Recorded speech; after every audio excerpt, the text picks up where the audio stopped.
felt the pain personally. Bharat hit back and hit Pakistan hard within a fortnight, responding to Pahalgam terror attack by striking 9 sites in Pakistan. These sites were identified, tracked and punished. This was in Pakistan and Pak-occupied Kashmir.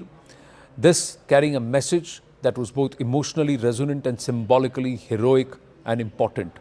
All the 9 sites that were selected, all the installations that were terror infrastructure installations that were targeted, were all responsible for fomenting some or the other heinous terror act on Bharatiya soil, starting with the Akshardham attack into the Parliament attack of 2001, 2611 Mumbai, Pathankot Air Base, the targeting of our soldiers in Uri, Pulwama and Pahalgam, and so many other instances in between. The forces struck selective terror bases in Pakistan and POJK, reportedly from where terrorist attacks against Bharat were orchestrated under Operation Sindoor. Sindoor or vermilion traditionally signifies the marital status of Hindu women. It also serves as a symbolic reference to bravery, to veerta and to the relationship of blood. Serves as a symbolic reference to the April 22 Pahalgam massacre, where women of Bharat were told that they don't deserve to have a happy life and they were deliberately being widowed and left to live to sell the tale. And today, women of Bharat have stood there to tell the perpetrators that we have come into your home, into your backyard and demolished these terror infrastructures. So, let's try and understand. Last week here on the Right Stand, we shared exclusive details with you on 2 key terror hubs of the Lashkar and Jaish, Muridke and Bahawalpur. This was shared with us by our Group Editor Investigations and Security Affairs, Manoj Kumar Gupta. Now, they have been decimated by Bharat in this precision strike in the wee hours of the 7th of May. This is as part of Operation Sindoor. Now, let's take you through each terror hub and how each site was used to spread terror against Bharat. Now, 3 terror tanzeems were targeted, the Jaish-e-Mohammed, the Lashkar-e-Taiba and the Hizbul Mujahideen. The first target, Muzaffarabad in POJK, and the capital of the POK area. Shawai Nala camp, terror camps were destroyed by a missile strike. The Shawai Nala camp, also known as the Baitul Mujahideen Markaz, is also something used by the Hizbul Mujahideen and the Lashkar, by the Lashkar-e-Taiba, actually this one, the Markaz Sayyidna Bilal, the main center of the Jaish in POJK, that was also targeted. In Kotli, the next region, next location, Markaz Abbas and Markaz Rahil Shahid, they are located near the LOC.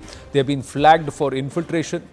The Markaz Abbas in Kotli is an important terror facility of the Jaish. The Markaz Rahil Shahid is one of the oldest hubs of the Hizbul.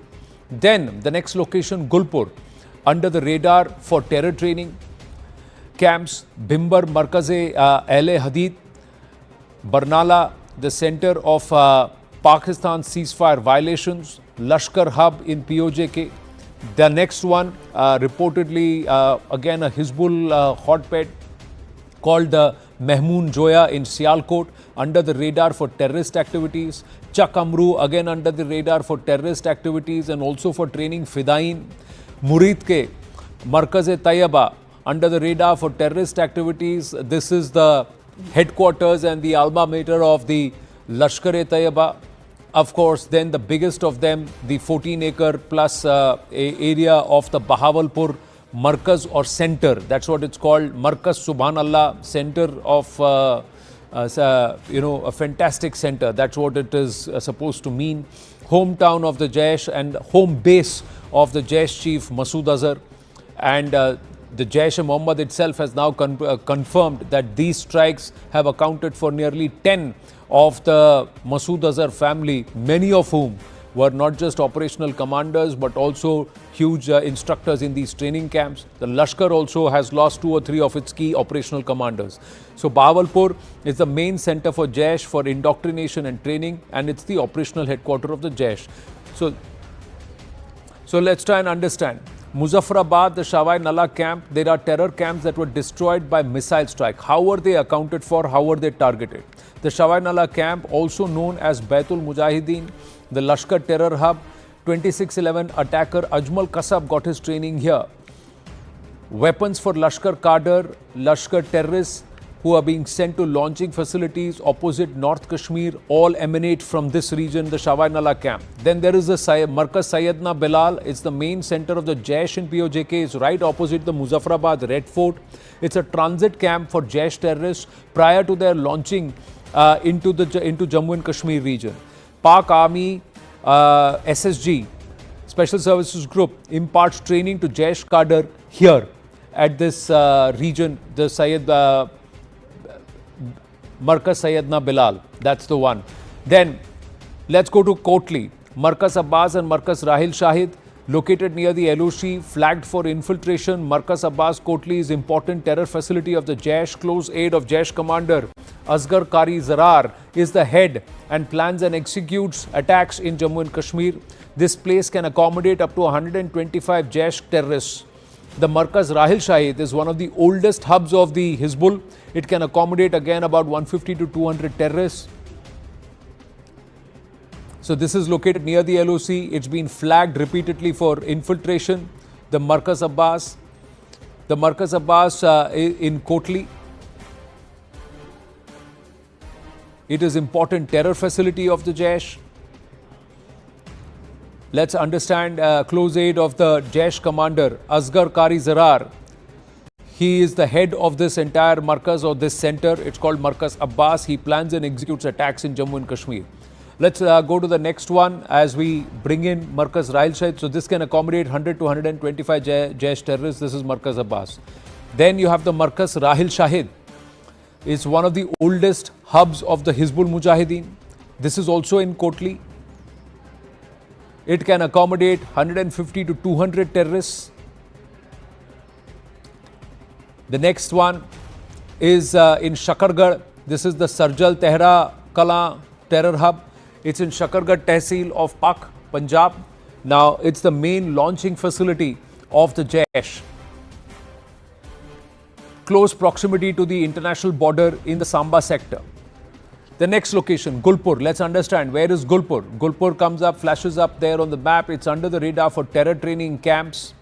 Also, Fidain are being trained in this region. Bhimbar. Now, this Bhimbar Gully has been often spoken about for infiltration route. The Markaz-e-Hadid Barnala. This is where it is. It's a center for Pakistan's ceasefire violations. It's a Lashkar hub. In POJK region, it's used for infiltration of terrorists and also keeping them holding. It's like a holding area before they move towards the launch pads further closer to the LC. The ammunition to Punch, Rajouri and Riasi. This also can accommodate about 100 to 125 Jaish cadre. The next one is Sialkot. Now, Sialkot was a known location, but the exact geolocation was gleaned when certain OGWs were interrogated. Mehmoon Joya is under the radar for terrorist activities. It's a Pak ISI terror facility in government buildings. It trains cadre for bat action, sniping actions also. Then the next location is Chak Amru. Chak Amru is under the radar for terrorist activities. Again, suicide bombers, Fidain are trained here. Let's come further down into the Punjab region. Just 32 kilometers or 35 kilometers from Lahore is Muridke, where you have the Markaz-e-Taiba.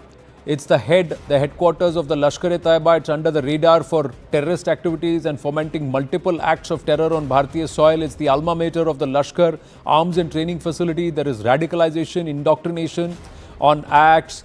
Osama financed 10 million for this facility. 26/11 attacker Ajmal Amir Kasab got intel training here. He hails from this region of Muridke. 26/11 plotters David Coleman Headley and Tahavur Rana visited this facility. Ajmal Kasab got intel training and initial training here before he was moved up further towards Muzaffarabad, the Shawai Nala. But here, the plotters David Coleman Headley and Tahavur Rana visited this facility. Let's look at Bahawalpur. This is the biggest headquarter, the biggest hub of terror that's been fomented on Indian soil, starting from Akshardham into 2001 Parliament attacks and thereof closer to the 2019 Pulwama attacks. They have been involved. main center for Jaish indoctrination. This is the hometown of Jaish chief Masood Azhar, and there is training, operational headquarters of the Jaish.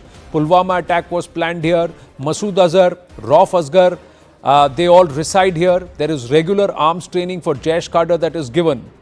All these hubs, their infrastructure has been demolished. Sushant Sareen, Senior Fellow, ORF with us. Kiran Bedi, former Director General Civil Defence with us. Lieutenant General Rakesh Sharma is with us. Former Adjutant General and former GOC 14 Corps of the Indian Army. Group Captain MJ Vinod is also with us. My namaste and Jai Hind to everybody.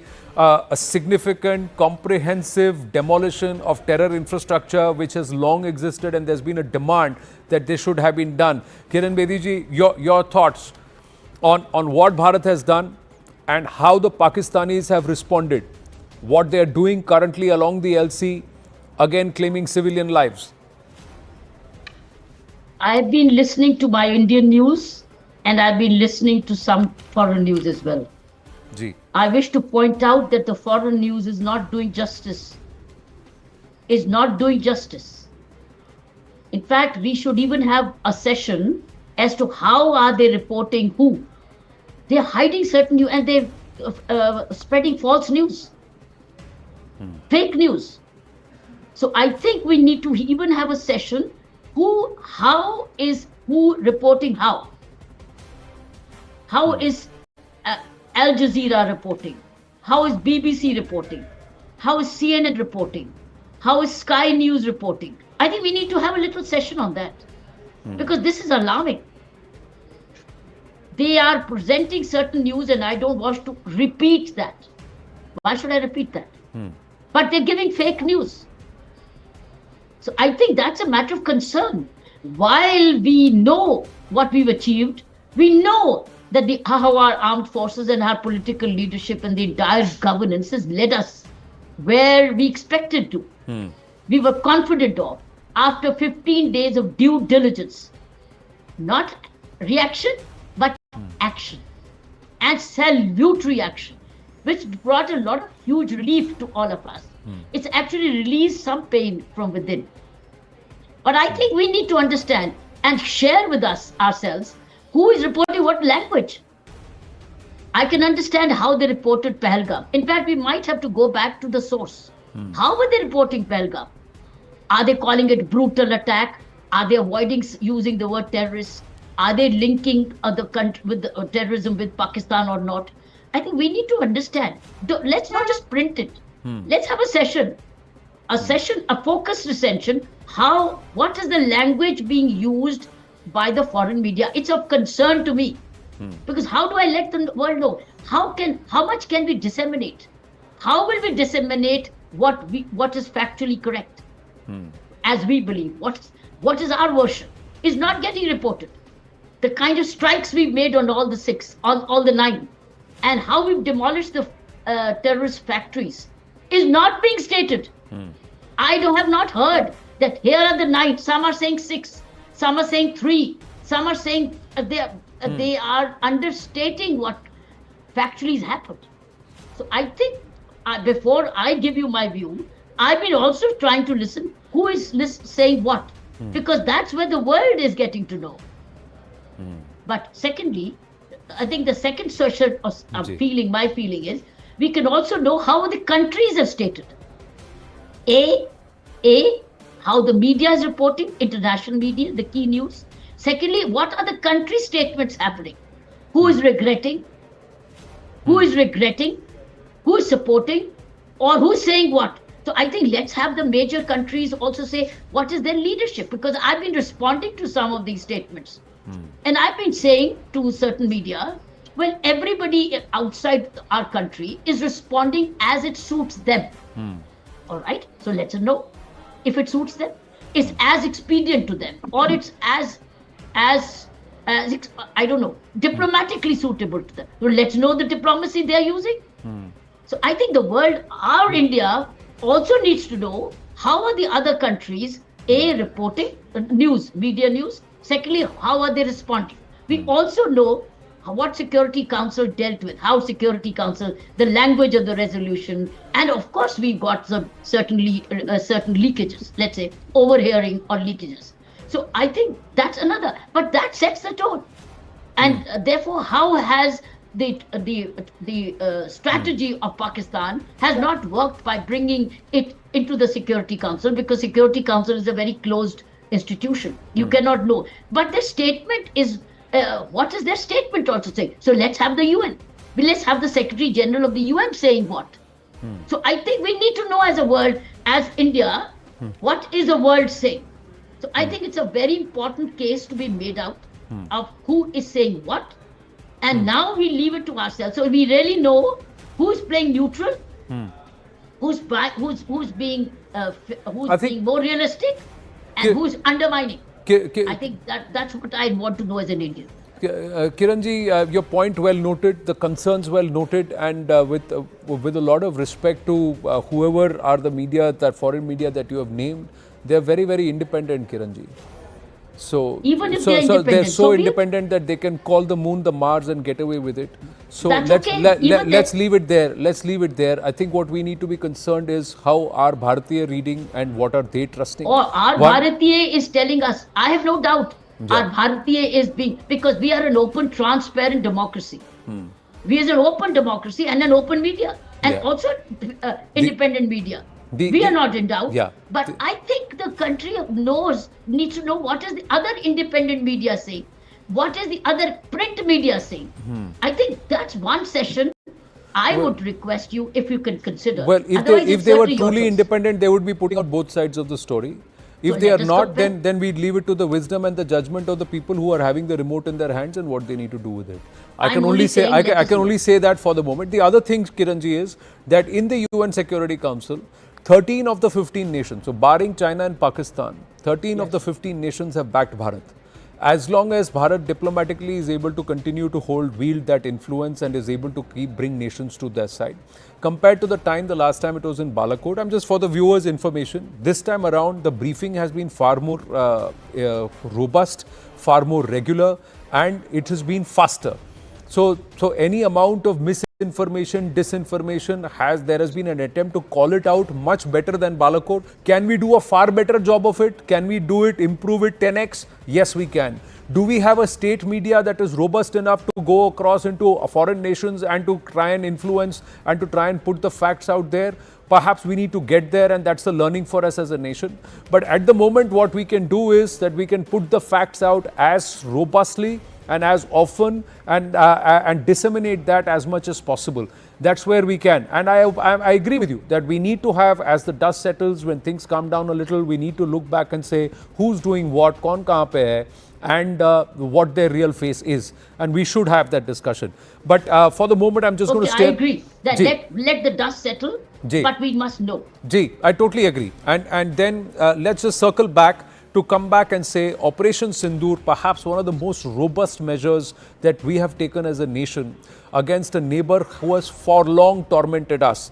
General Sharma, your thoughts on how Bharat has conducted itself and what happens next? Thank you. Thank you for inviting me, Anand. Like we've been discussing since morning, I feel the best thing that has happened is that we have broken the psychological barrier of Punjab, of hitting Punjab, and in multiple places and succeeding with it. And you know, the visuals come out from Pakistan media also show that the hits across into Punjab have been singularly very important and targeted. So that's one very major part of it. In POK, all the targets that we have been hitting, we have been trying out earlier, except for maybe Muzaffarabad, this is the first time. But we have tried out Kotli earlier and many other places earlier using artillery. So I would say so that break of psychological barrier of Punjab was important. Murid Ke, Bahawalnagar, Raiwind have been names spoken about by us for last 20 years. And we've been talking of targeting these for a very long time. And I think it's an excellent thing that we have gone across and targeted these. The messaging is great. Now, the other part is that, what happens next? Now, Pakistan, I would presume, has a short window. They cannot go across to 12, 13 days or one fortnight to decide what they would do. Because in their case, the window becomes shorter because of their international pressure that can be brought up to bear on them. They have a whole lot of fund spending, a whole lot of regulation, international pressures that will come across. So this short window comes to today and tomorrow. Ji. If we take the statement of Khwaja Asif in the morning today, when he said that if India does not escalate, we'll wrap it up. And as Sushant has been saying 100 times, he is what he calls him a chaprasi. But I would say that as a minister, he has no standing in front of the Pakistan army. I'd say that what Nawaz Sharif said had meaning. Sorry, Abbas Sharif has got meaning. His statement today says he referred to Article 51 of the United Nations, which says that they have the right to respond, which the United Nations Convention of Article 51 says so. So he's telling us that we have the right to respond. There is last point here before I end. Ji.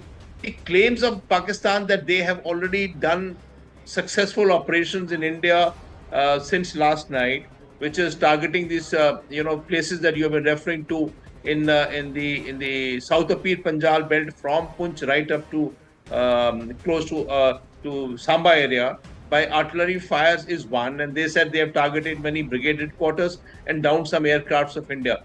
So as a face-saving device, Pakistan is already moving towards its end to say that they have done some substantial work and it's a face-saving. But I would deem to say that there is something we must be prepared for tonight or maybe tomorrow night, the 2 nights that they have to take action on, in which they would hit something. We can discuss what are the likely targets that the Pakistanis can hit. Right. On that note, we've just got news coming through. Top government sources are telling CNN News 18, Payal Mehta getting us these details, that Bharat is not scared to continue its fight against terror. Bharat is willing to teach Pakistan a lesson yet again. Behave well or get punished. More terror hubs are on the radar. 21 were identified. Only 9 locations have been targeted. There will be no leniency on the non-military front. This is the straight talk to Pakistan. If there is any retaliatory action from Pakistan, Bharat will give a befitting reply. Payal Mehta is with us. So Payal, the non-kinetic options or the non-linear options, they will continue, be it with the waters, be it with the diplomatic thrust, be it with FATF grey listing, etc., etc. It's about the kinetic part. If there is a retaliation, there will be a stronger one from Bharat. The sources in the government, Anand, are telling me something very, very clearly, that Pakistan can do whatever they want to appease their Akas or their bosses, but the fact of the matter is that they've been unmasked, their faces have been unmasked, and there is more that India can do actually to damage their image globally as well. And they should not really think that, if they strike, then Indians are sitting with chudi pen ke nahi baithe. That's exactly what one officer really told me, essentially, that, we are willing to strike back with equal force. We behave most decently. We try to give them a long rope, but Pakistan doesn't seem to learn a lesson. They should just think that, if they kind of, fire at the LOC and they think that we'll just sit quiet, it's not going to happen. We have many more, targets in Pakistan, which are, of course, terror hubs. And we have enough evidence to prove to the world that Pakistan is a terror bogey and a rogue state as well. So obviously, India is not going to step back any point in time. So if anybody thinks that, once these strikes are done and India will soften its stand on Pakistan, like we were discussing earlier with you, Anand, that is not going to happen. Right. Karara jawab milega, muh tod jawab milega. That is, of course, the sentiment, not just within the government and the forces, but also within the bureaucrats. Well, thank you for your inputs, Payal. Sushant Sareen, your thoughts? Ji. Anand, a couple of things. One on what Dr. Kiran Bedi was talking about. Ji. Look, this is not a new thing which is happening.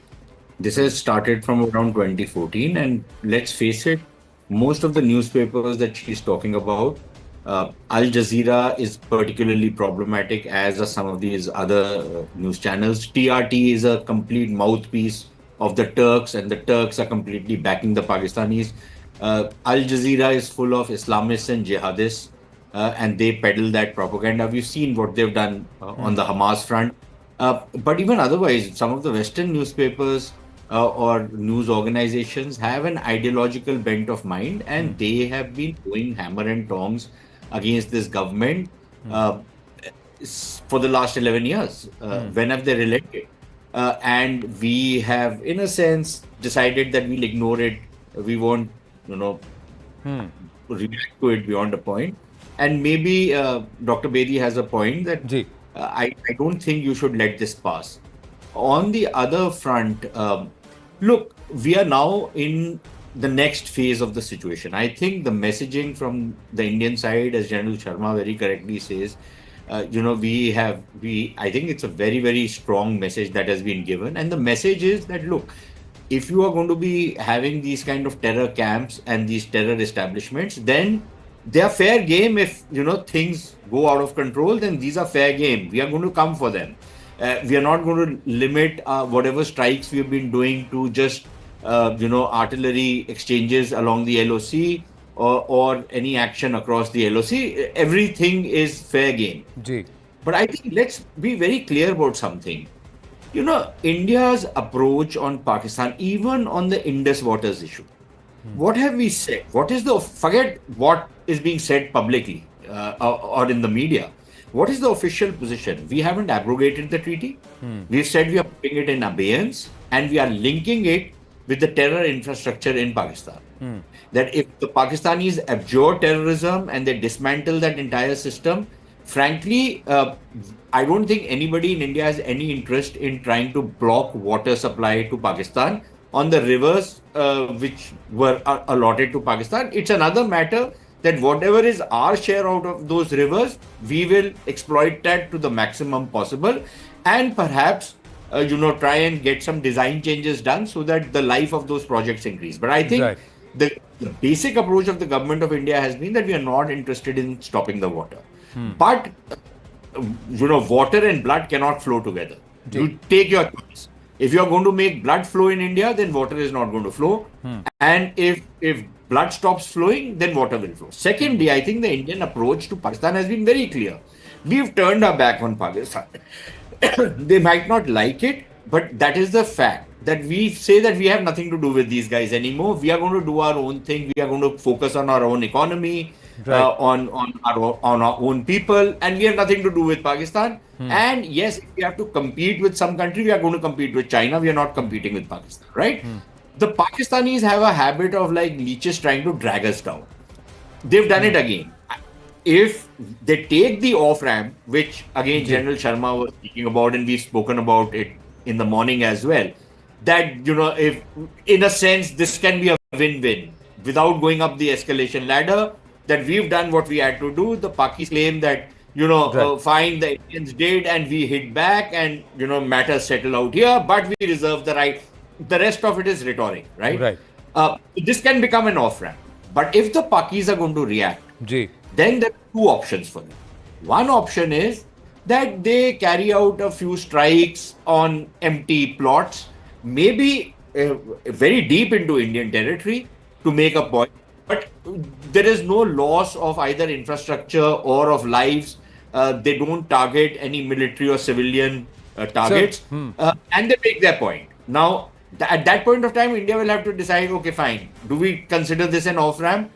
Or if they are going to strike military and civilian targets, then I don't think India has any option but to hit back with everything possible. But Sushantji, just a second, Anand. At that point of time, we are not just going to target then the militant camps or the terrorist camps. Then we are going to target Pakistani military and Pakistani civil infrastructure just as they would have done. Right, but so I think But what I'm trying to say, Sushantji and Kiran Bedi ji, before I go across to Group Captain MJ Vinod, abhi aap see in Poonch what is happening. They have in the last 10 hours they have killed 15 civilians, injured 43. So they are upping the body count of civilians. Why the ceasefire violation? So are we okay with that? No, and if they go back and say कि देखिए अगले 20 घंटे में 20-25 घंटे 20 मान लीजिए 24 घंटे में 48 घंटे में 2 दिन में they continue pummeling our civilian areas and they increase the body count to 40. Anand, that is favor. So that is a favor. Is that is a favor we can return to them, na? No. Ask General Sharma. नहीं. But Kiran ji, how is that okay then? फिर हम उनको कहाँ सबक सिखा रहे हैं? वो कहाँ सीख रहे हैं? अरे, but we can cause even more damage, yaar. Look at the lay of the LOC. But sir, please understand my point of view. Are we okay with that and say, okay, this is an off-ramp which will allow the Pakistanis to do? We are going to ratchet it up Okay, as much. yeah. Ask General Sharma, what is the kind of stuff we have? Kiran ji, please tell me, what are your thoughts? Are we okay to do this? Should this not be punished? Ma'am, you're on mute. Since Anand, I was to go to another channel, I could shortly, briefly respond to this. Ji. See, they lost out hugely by these 9 surgical strikes. Ji. Where, what else can they do? What else do they do? But to go into hapless civilians. So they will continue to provoke you. We have to continue to engage in the fight now on this line of control. So I think वो ही कर रहे हैं जो कर सकते हैं इस वक्त. जी. क्योंकि ये हार मानी हुई है, क्योंकि और क्या करेंगे? 9 strikes तो हो गई और India is not stopping at 9 strikes. India will continue with these कि जहां से आएगा टेरर तो जाएगा. They will remain on the Indian radar now. As I see, these others will remain on radar. Right. Because that's our right to do. Exactly what was done for Osama bin Laden. So where you can strike where the terror is coming from. And that's a legitimate right. That I think India will continue. When they do, how they do, let's leave it to their wisdom. They know better. And they've proven they know best. But I think these civilians is nothing but a provocation, continuing to provoke us, to engage us, because this is exactly what they need desperately. To carry on, dikhana कि हमने इतने लोगों को मार दिया. So we have to strike back sharper. We have to save our civilians hugely. And whatever we can do to shield the civilians, I'm sure the government of India knows best. I would leave it at that. Ji. Thank you, Kiran Bedi ji. Before I bring in Group Captain MJ Vinod, there are certain aspects that we'd like to share. These are some targets. There are 21 that were identified. The army itself said that. But there are also certain people who are still there, who are and who must continue to remain on Bharat's radar. It's a safe haven to these Pahalgam plotters even now. Pakistan. Saifullah Kasuri, Lashkar's deputy chief. He continues to remain somewhere in Pakistan. He's hiding somewhere. Abu Musa, Lashkar's POK top commander. Then Mohammad Nawaz, he's Lashkar's POK recruitment commander. Abdul Rafa Rasool, Hizbul's operational commander. Abdullah Khalid, Lashkar's field commander. Idris Shaheen, he's the Huji commander. He's also there somewhere in Pakistan. Nearly 20 handlers and terror commanders are operating, while 33 active commanders are currently in the Jammu and Kashmir valley. In सबको कश्मीर चाहिए और भारत को उनका sir, and that should not be lost on anybody who has promised that they will be identified, tracked and punished. Bharat has sent to Pakistan nearly 20 letter rogatories for judicial requests for detailed dossiers and also detailed dossiers, DNA samples of terrorists related to various terror attacks including 26/11, Pathankot, Pulwama, Nagrota, but Islamabad has chosen to ignore this evidence. So if they cannot offer them, a Sajid Mir was highlighted by Vikram Misri, who was proclaimed to be dead and then arrested 15 years later. Agency sources have told CNN News 18 that these terror masterminds are allowed to operate from a safe haven in Pakistan. There's more. Hafiz Saeed, we need him. 26/11 mastermind. He may be a figurehead now, but we need him. His brother, Tala Saeed, his son, 26/11 mastermind, Hafiz Saeed, also son of Hafiz Saeed, that is Tala Saeed. He recruits, collects funds for terror. Then Masood Azhar, Jaish-e-Mohammed founder. His family has been accounted for, a lot of the terror commanders, etc. But he still remains. His brother Rauf Asghar too. Uri, Pulwama attacks mastermind. Syed Salahuddin, Hizbul Mujahideen founder, planned the Pathankot attack. Zakiur Rahman Lakhvi, 26/11 plotter. Sajid Mir, I just mentioned him. Vikram Misri mentioned him. Lashkar top commander involved in 26/11 Mumbai attacks. He was claimed dead and then he was arrested recently under FATF when FATF issues happened. Faratullah Ghori, Pak-based terrorist linked to 2002 Akshardham temple attack. Dawood Ibrahim Kaskar founded the D-Gang, 1993 Mumbai blast mastermind. Abdul Rauf Asghar, Jaish-e-Mohammed commander, key conspirator of 2001 parliament attack. These people have continued to exist on Pak soil. So these are people, Group Captain MJ Vinod, who we need. And what's happening now, top government sources are saying, let's look at these pictures. Who's turned out for the funeral of those who are found in these terror markazes, it's all people in uniform. BSF Rangers, local police, Pak Army, they are all present there along with local politicians and mullahs. Top government sources are pointing at this, Group Captain MJ Vinod and viewers, and saying if military personnel and netas are attending the funeral of jihadis, what bigger proof that all of this is state-backed?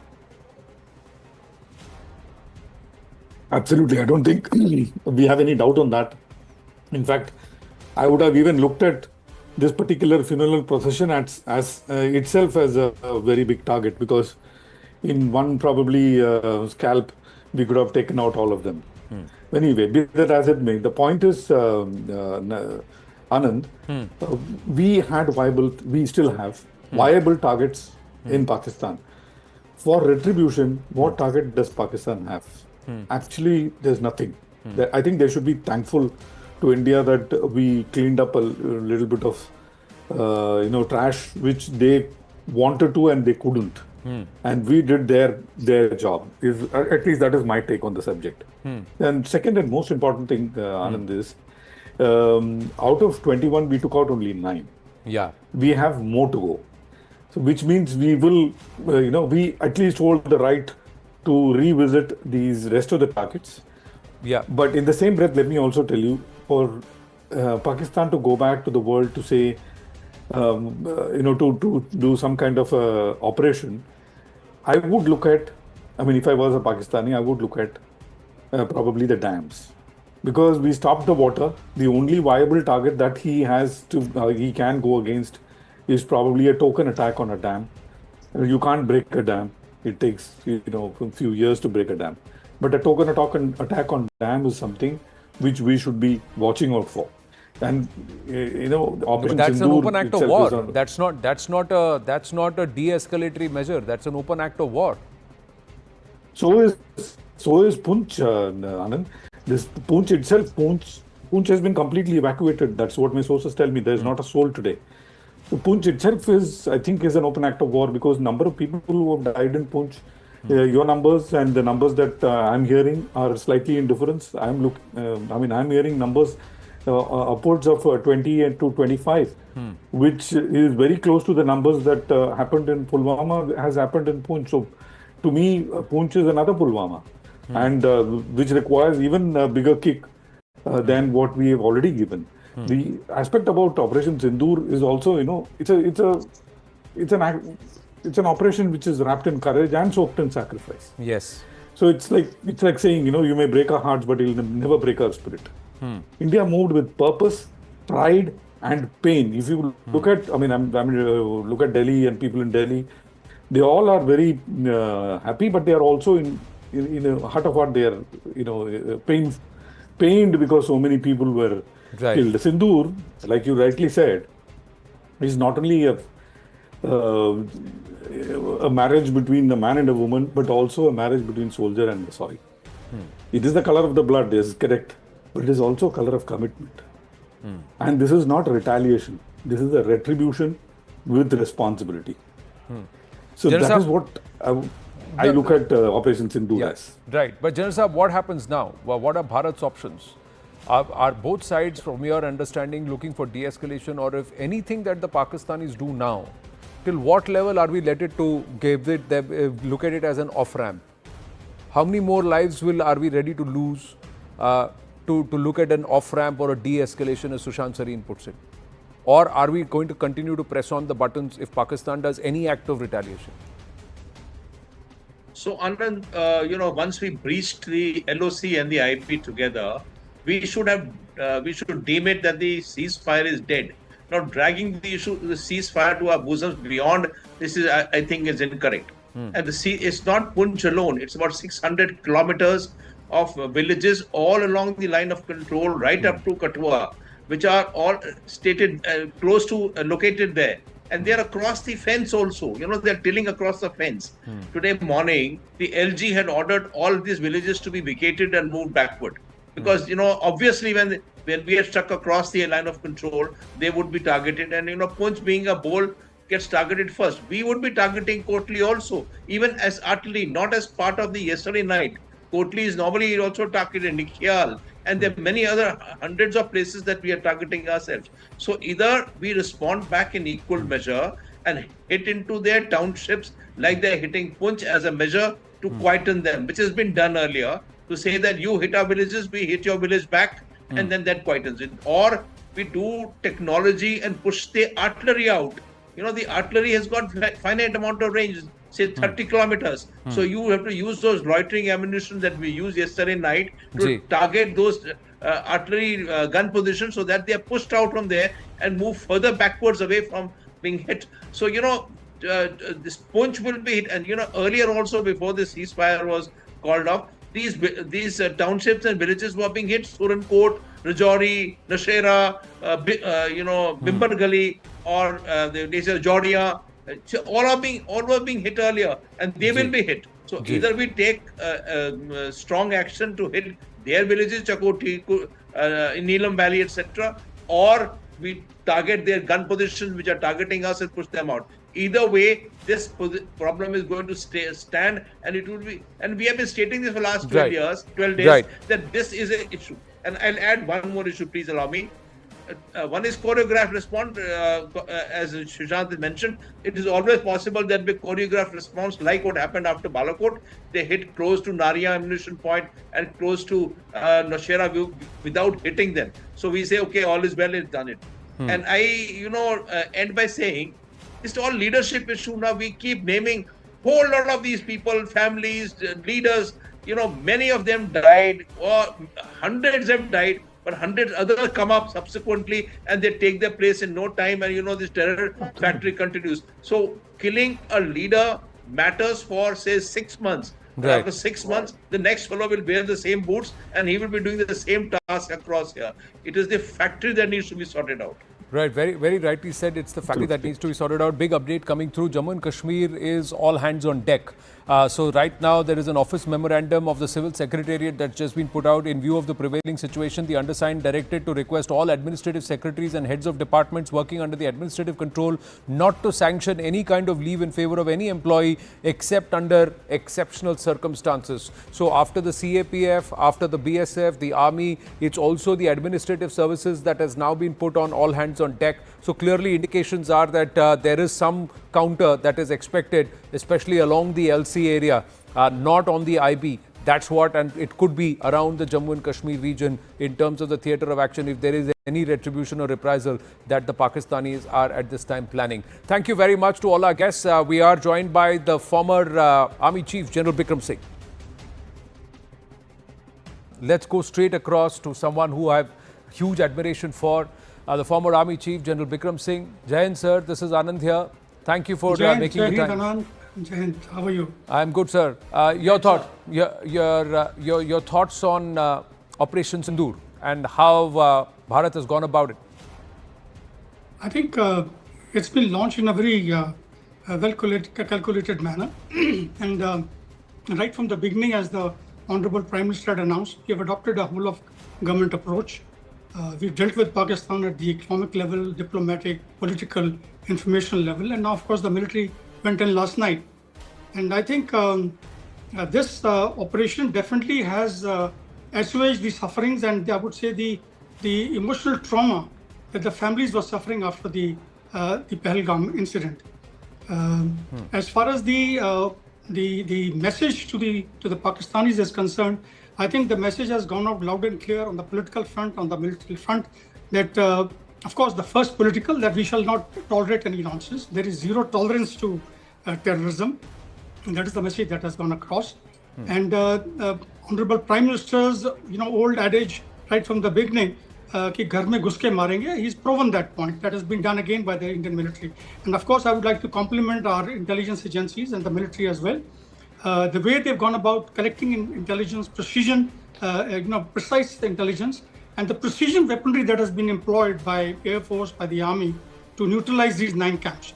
So the message has gone out clear, and now only thing is that we got to wait and watch and see how Pakistan reacts to this now.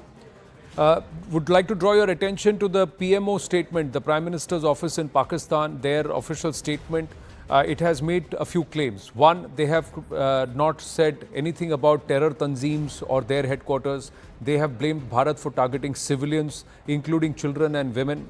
Then they have said that they have also gunned down 5 of our aircraft. That's their claim, including aircraft and drones or UAVs.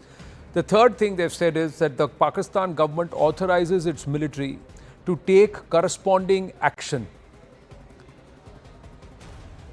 Right. And they have quoted Article 51 of the UNSC to say right to protect sovereignty and the right to respond at a time and place of their choosing. Well, Anand, let's be very clear. After we have struck them, they are going to get into this kind of information campaign where they're going to mislead masses, mislead the international community, mislead their own people, and try and create a narrative that they have the moral ascendancy, whereas everyone knows what has happened, and this is expected of them. I mean, let's be very clear. For very long, they never accepted that they were actually carrying out. It has been the epicenter of terrorism. They never acknowledged it. But having known that, the world knows about it, and therefore I don't think their claims are going to have any traction. People are not going to follow what they are saying. People know, they can see through. Today, there is a lot of transparency, as far as the media is concerned. People can gauge, people can make out. And we got our intelligence agencies to prove it wrong. So that is there. Otherwise, to be very honest with you, whether they claim under Article 51 or whatever it is, of course, they will try and do something. But to my way of thinking, it may not be a very high, I would say, echelon of empowered kind of a reaction. It is going to be there definitely because, after all, they require a face saver. The Pakistani military requires a face saver. They've got a bloody nose again, especially because of the people whom they have trained and nurtured against India. So, to my way of thinking, they will keep talking like this. They'll keep getting into this kind of rhetoric and this kind of narratives they'll try and start off with. But we got to keep our guard up, to be very honest with you. And I think our actions are being taken at the right path. At the political level, I heard the discussion before this. The way we are going about, on the economic front, diplomatic front, on the political front, we are engaging with the international community in the regional context, in the international global context. And we are also trying to create a narrative and tell people that what exactly has happened. So from that point of view, I think we should be prepared for the escalation, which will occur, but it will be momentarily. It will be for a few days, maybe a month at best. Because beyond that, Pakistan does not have the war endurance capability. It does not have the war.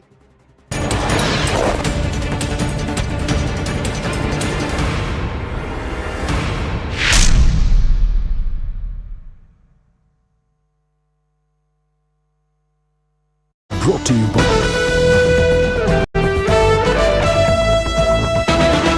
he was personally monitoring Operation Sindoor.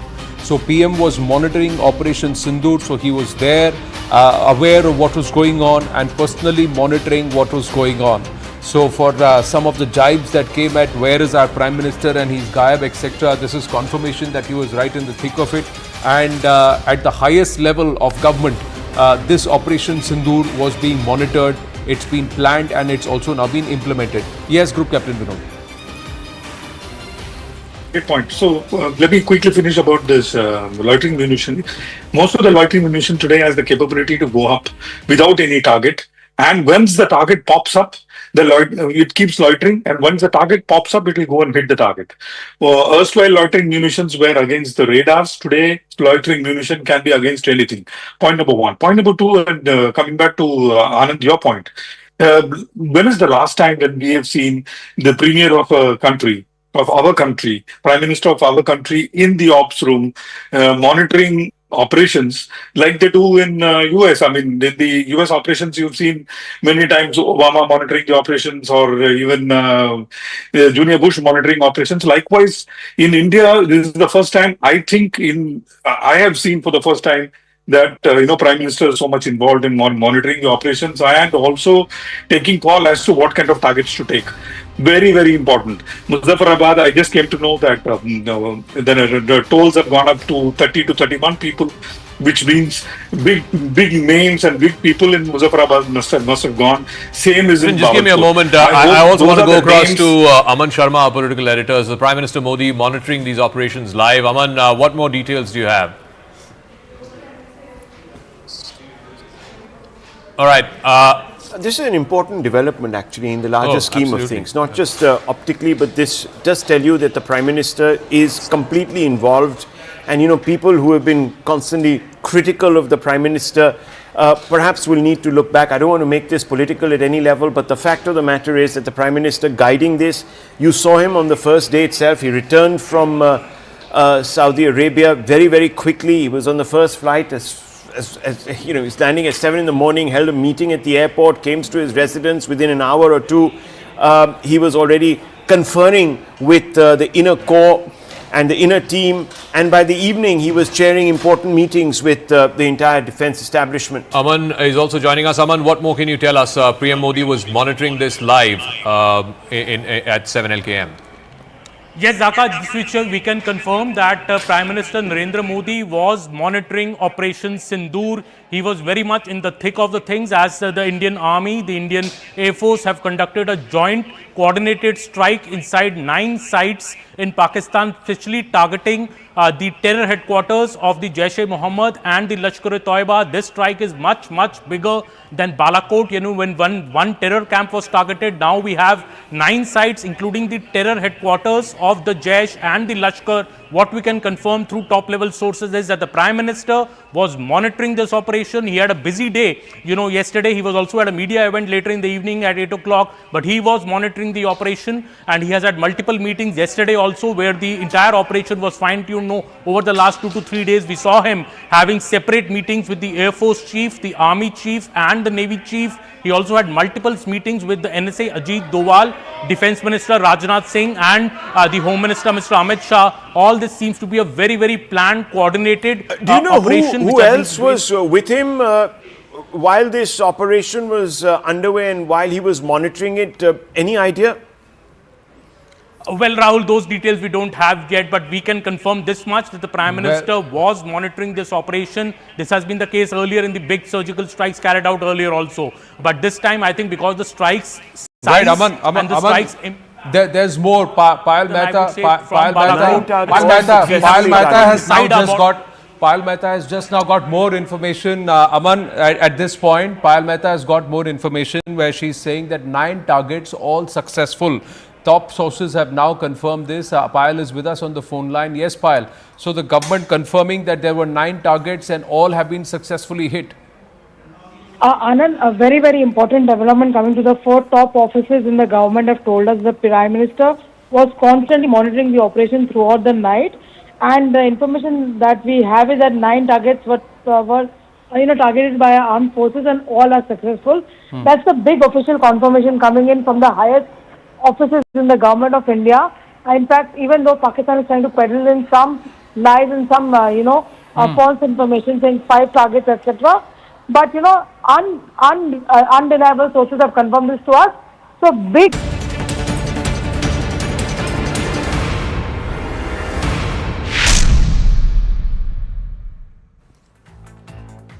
Good evening, you're watching Brass Tacks. I'm Zaka Jacob. India has avenged Pahalgam, which happened on the 22nd of April, through Operation Sindoor.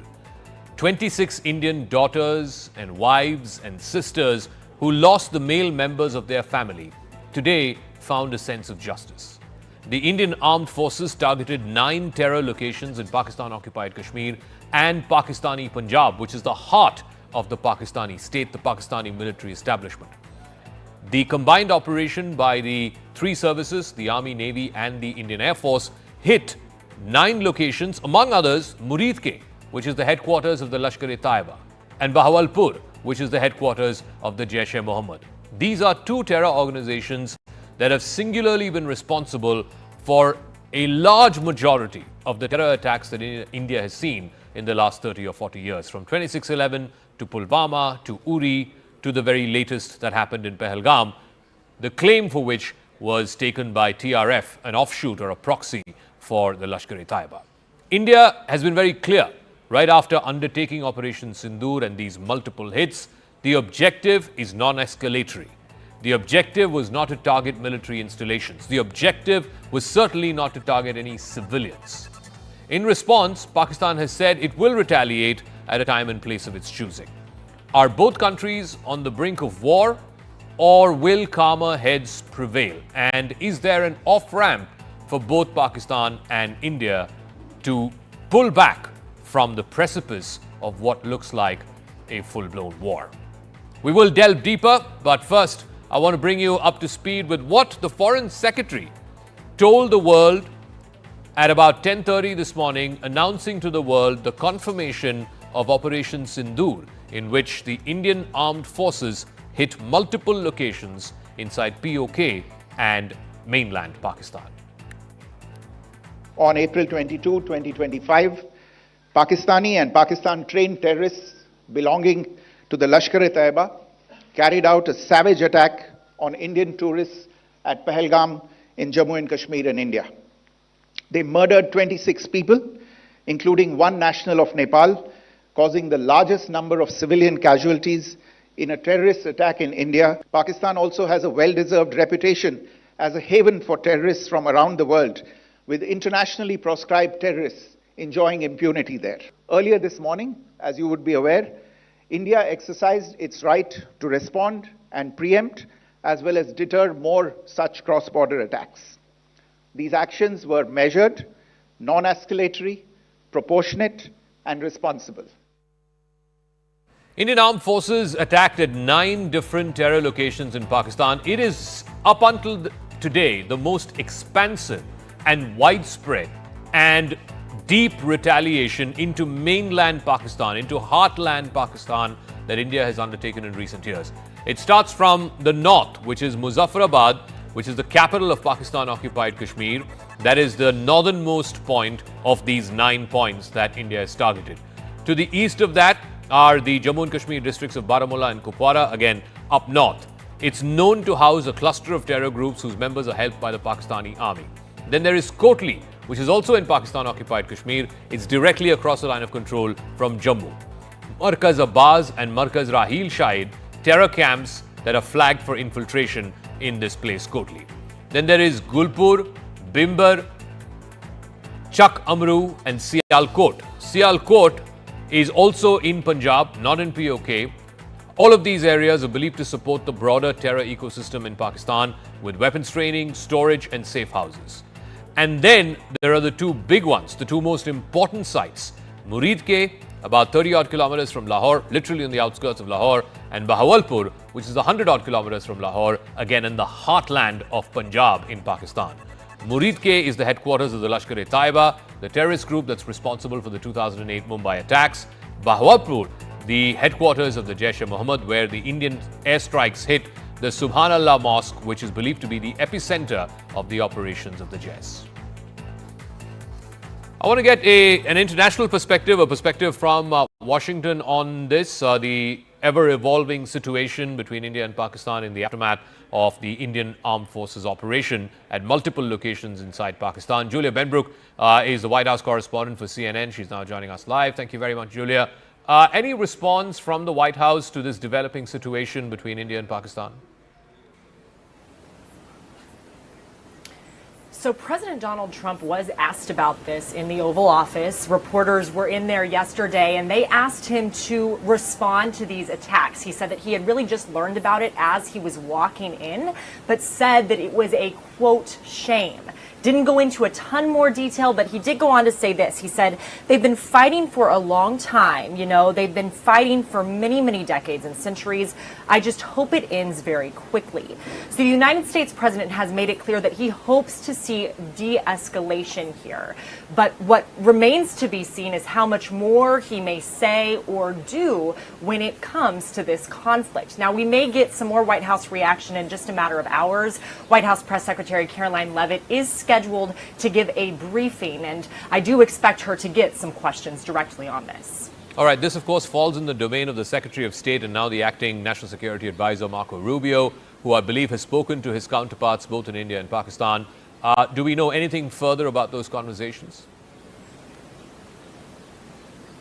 Well, the State Department did confirm that those conversations have happened, and Rubio himself did take to social media to echo Trump's comments on all of this. In fact, he said, Quote, I echo POTUS's comments earlier today that this hopefully ends quickly and will continue to engage both Indian and Pakistani leadership towards a peaceful resolution.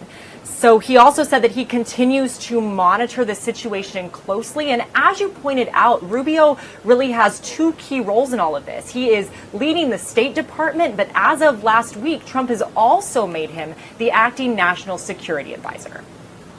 All right, Julia Benbrook, live for us from the White House. Thank you very much for joining us. So conversations have happened between Marco Rubio and his Indian counterpart, the National Security Advisor, Mr. Doval, and his Pakistani counterpart, the National Security Advisor, the newly appointed National Security Advisor, General Asim Malik. Let's try and break this down. We heard the view from Washington. What about the view from Israel? Israel has been a steadfast ally of India.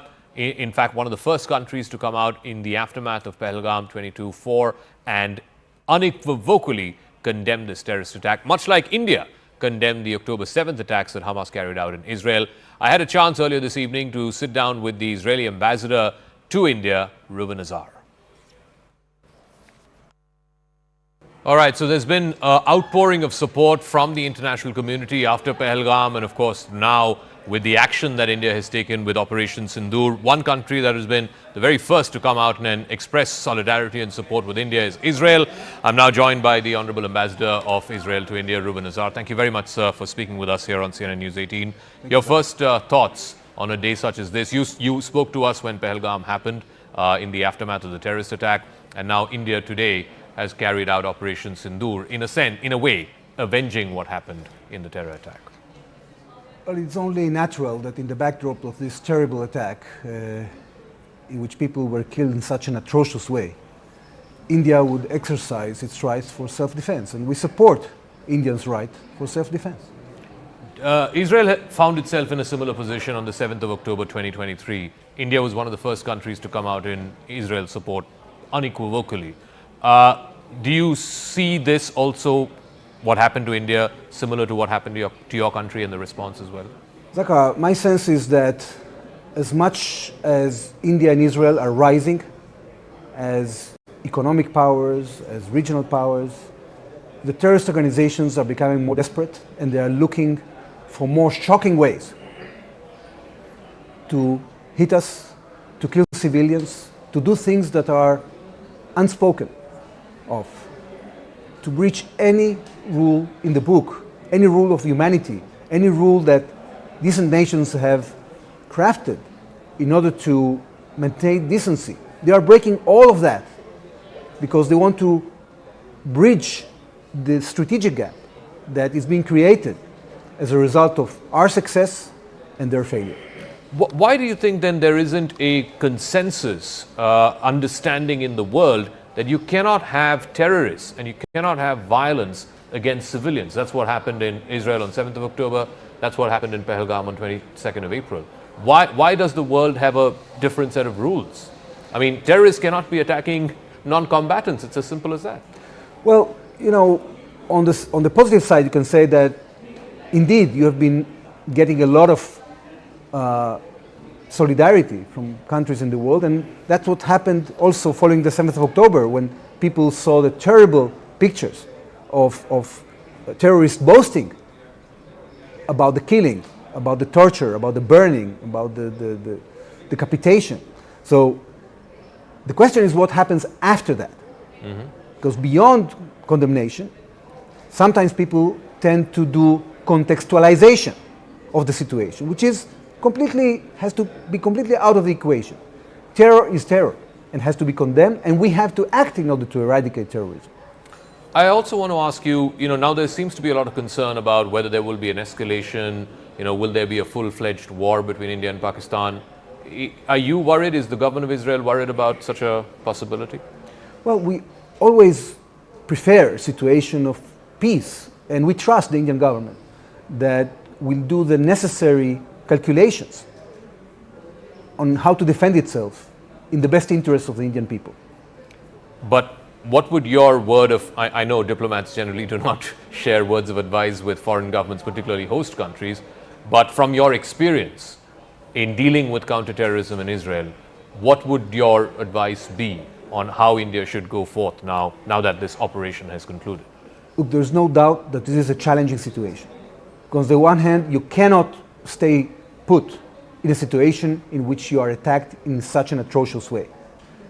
On the other hand, of course, democracies always aspire for peace and always aspire for stability.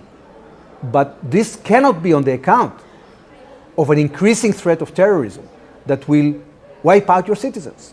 So that's why we need to act, and we have to overcome that dilemma. And of course, the ways in which we do that have to meet at the end of the day our interests. And this is the challenge that we are standing in front of. I know, again, this is a bit of a risque question, but was there any form of intelligence sharing between Israel and India ahead of this operation? Look, Israel and India are cooperating on a range of issues in a general way.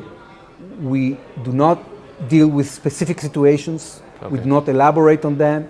And Israel is not part of this conflict. This is completely up to the government of India to build up the capabilities, to measure the intelligence, to create the answers that are needed.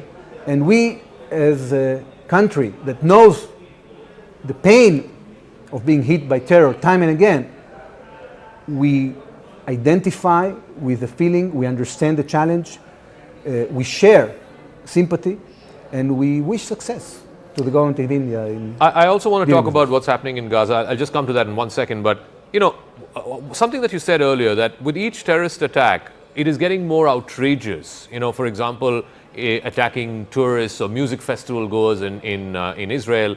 Here in Kashmir, they attacked, you know, people, segregating them by faith. As the terrorists also do these outrageous things with each attack, the costs for states like Israel, like India, is also going up. India, for the first time now, has carried out multi-location hits, over 9 locations today. This is the first time India has done that across the LOC, across the international border. Do you think this is an unsustainable position? The more grotesque the terror attack is, the more states are forced to raise the cost? First of all, it's a growing threat, because beyond the degree of atrocities that are being committed, you have a situation here in which terrorist organizations are being equipped with sophisticated weapons, and eventually they create strategic threats. And this is what happened on the 7th of October in Israel. So, as much as we have faced it, there's no doubt that other countries are going to face it. And then the degree of the dilemma increases. When it comes to Gaza, we have made a very clear decision. We are not going to agree for Hamas to stay in power in the Gaza Strip, and we are determined to bring our hostages back.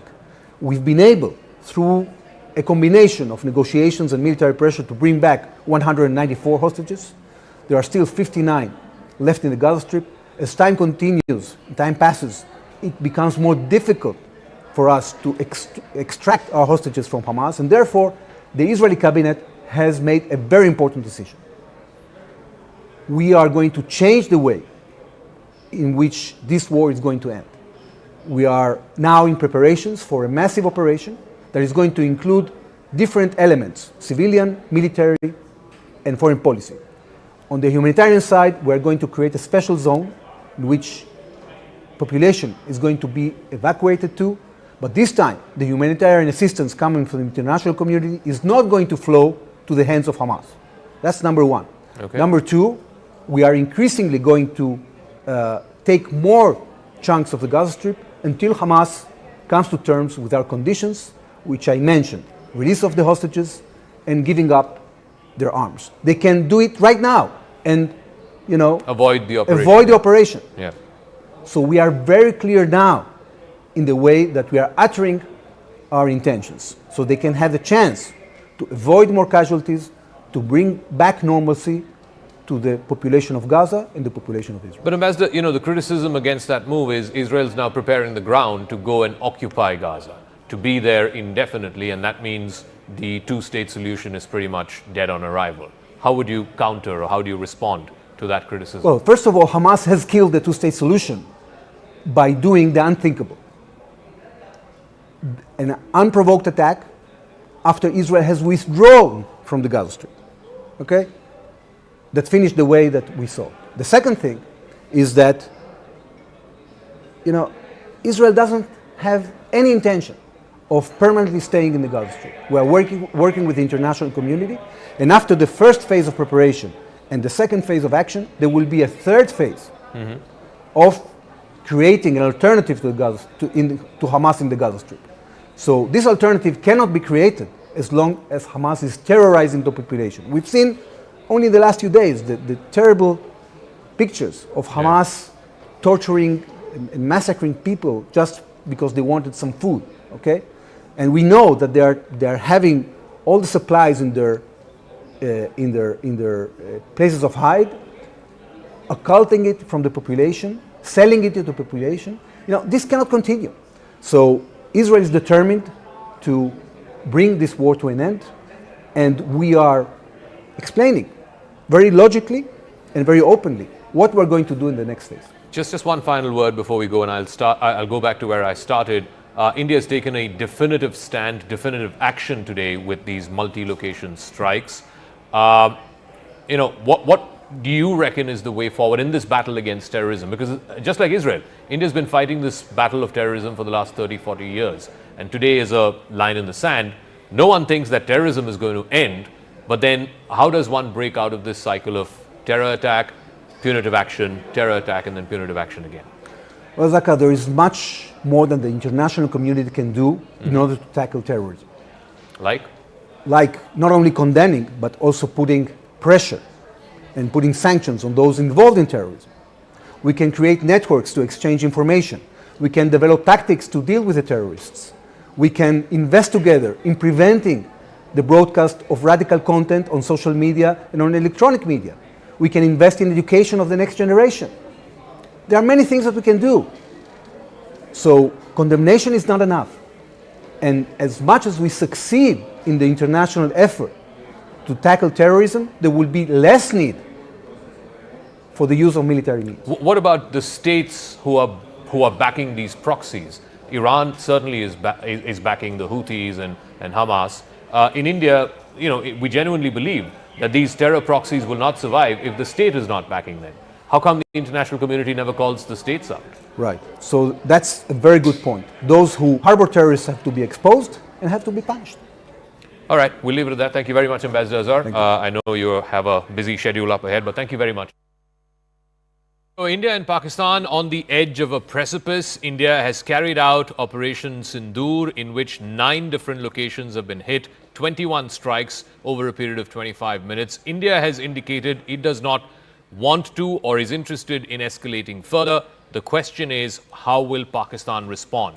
Will it choose to take the off-ramp, or will it escalate further? And if that happens, then how does India respond? Are we now on the brink of possibly an all-out war between these two nuclear-armed neighbors? Christine Fair is an American political scientist, professor with the Georgetown University, is an expert on Kashmir and Pakistan. Thank you very much, ma'am, for speaking with us here on CNN News 18. First things first, what do you make of Operation Sindoor, which was launched in the wee hours of this morning on the 7th of May by the Indian Armed Forces? They have said that they've hit 9 different locations from Muzaffarabad in the north to Muridke and to Bahawalpur, which are the headquarters of the Lashkar-e-Taiba and the Jaish-e-Mohammed. What do you make of the operation and the action that the Indian Armed Forces have taken? So I think it's a really important note that the Indians have really escalated by targeting Muridke and Bahawalpur, which are in the Punjab. I think, as all of your viewers know, the Punjab is pretty much the heartland of Pakistan. It's certainly the heartland of the Pakistan Army. And so when you talk about will Pakistan take the off-ramp, well, right now there is no off-ramp. The Pakistan Army has been put into a position where it's going to have to retaliate. And then once that retaliation takes place, it depends on how Pakistan's going to retaliate. But a retaliation is most certain to happen. I think at the strategic level, no matter how important these attacks are, and I certainly believe them to be important, the strategic level, it doesn't change Pakistan's calculus. And so going to some of the things that former Army Chief Vaid Malik had to say, we've seen this rodeo before. We saw it at Pulwama, right? A pretty sharp conflict crisis. There was an off-ramp, normalcy returned to the valley for several years. But if you know the Pakistan Army, you know that the Pakistan Army is an insurgent army. The Pakistan Army's goal is not to defeat India. It knows that it can't. The Pakistan Army's goal is to show that it has not been deterred by India. And how it does this, unfortunately, is by episodically conducting strategic terrorist attacks in Kashmir or sometimes in India as well. It's interesting elsewhere in India. I don't mean to imply that Kashmir is not a part of India. Yeah. That wasn't my intention. I just want to go to the part where you said this is the first time that India has hit Punjab proper, whether it's Bahawalpur or Muridke, and that, as you said, is the heart, the very heart of the Pakistan military establishment.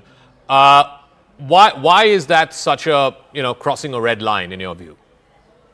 I don't think it's necessarily crossing a red line, but it definitely means that looking for an immediate off-ramp is not going to be something that the Pakistan Army is going to be interested in.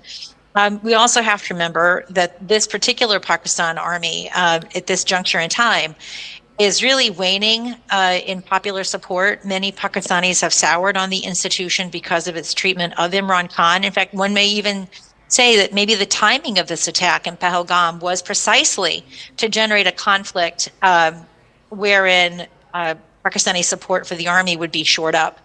So this is Pakistan's heartland. This is the heartland of the Pakistan Army. So I fully anticipate that Pakistan is going to retaliate. So here's the thing. We're all trying to understand, what is the shape or form or nature of this response. And I want to go back to one of the points that you made. The thinking of the Pakistan Army is like an insurgent group. And that's why they could use these terrorist proxies, the Lashkars and the Jaishs, and there was always this degree of plausible deniability. Now, though, do you see the Pakistan Army sort of having been forced to respond in a conventional, proper military response, as opposed to the guerrilla stuff that you were talking about? No, so what I was saying is that when there is a perduring peace in the valley, this is injurious to Pakistan's interests, right? Because it looks as if the Pakistanis have been compelled by India. And how do the Pakistanis prove that they haven't been compelled by India? Well, they conduct a terrorist attack. That was the argument that I was making. And what this means, unfortunately, is that the Indians are not able to, within the time constraints of a short war, to deliver a decisive defeat against the Pakistan Army. It just can't. That's just not an option that's available to it. It becomes more possible over a longer war, but longer wars are also very challenging because of the specter of nuclear weapons that both sides have. So unfortunately, as important as these strikes are, it isn't going to change the strategic calculus of the Pakistan Army. I anticipate, very much like Pulwama, there's going to be a crisis, there's going to be an off-ramp, there's going to be peace in the valley for some time. And then after a number of years, there's going to be another terrorist attack. And so, I think India is in a pretty tough bind. The international community doesn't take this terrorism by Pakistan seriously enough to put serious sanctions upon the Pakistani state. And the reason why Pakistan absconds every time is because of its nuclear weapons. Everyone is too afraid to do something catastrophic to Pakistan, the results of which might be Pakistani failure. Now, I, for one, reject those doomsday scenarios. I think we need to be very coercive towards Pakistan, but it's never going to happen. And so that puts India in this situation of every so many years having to mow the Pakistani terrorist lawn. And this is where we are. No, so what you're talking about is this pattern of, there's a terror attack and then there's punitive action. After a few years, there's again another terror attack and then there is further punitive action. What I'm interested in knowing, and I guess our viewers, the greatest curiosity right now, the greatest interest is in knowing what is going to happen in the next 2 or 3 days. If you were thinking like Asim Munir is thinking, what would he do? Well, I can't think like Asim Munir for a variety of reasons. I mean, as a phrase, as an expression. No, I mean, and so that's not really my strong suit. My strong suit isn't playing armchair quarterback of what Pakistan is going to do in response. What Pakistan has said it's going to do is that Pakistan is going to respond by targeting those military bases from which assets were used to hit Pakistan. I mean, now I don't go around taking Pakistan at its word, so I don't think you should either. But I'm not in a position to propose what Pakistani targeting might look like. But let's just for a moment, assume that argument happens.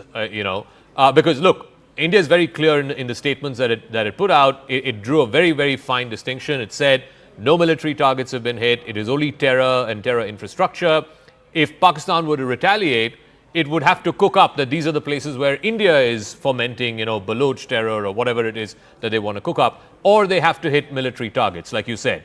And if they do hit military targets, where does that leave India? Does that leave India with no other option but to climb the escalation ladder? So, I mean, so that's the concern with these kinds of operations. And when India decided that it was going to launch strikes against targets in the Punjab, this was obviously a risk that India is willing to take. So, right now, it's not evident what is going to be the de-escalation off-ramp. It's not clear right now because we haven't seen what Pakistan has done. So I'm not a big fan of speculating about assumptions being presumed. Okay. So I'm gonna demur from answering that question. You did say earlier that the international community has not quite confronted Pakistan and said that you can't do this whole double game of just sending these terror proxies every once in a while and creating these terror attacks. What about Trump though? He has pitched himself as the anti-war president. Famously on the campaign, he kept saying again and again in his first term, not a single war started, and he already has 2 wars that he's hoping to end in the next 4 years. And they are very difficult to end, as he's discovering now in office in his second term. Does he want to see a 3rd war start on his watch? So I don't think we can look for sagacious leadership coming from Trump. This is just not something that this president is capable of delivering.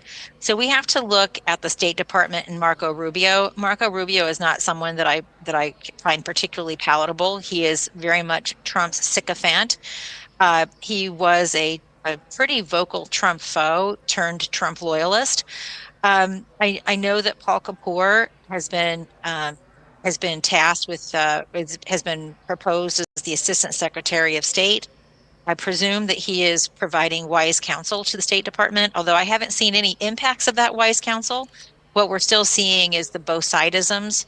So I don't think India can look to Trump for leadership. We'd like to believe that Marco Rubio is a little bit more competent. From what I've seen thus far, I don't have a lot of confidence that that's the case. So if the U.S. is not going to intervene or use its influence to calm down tempers.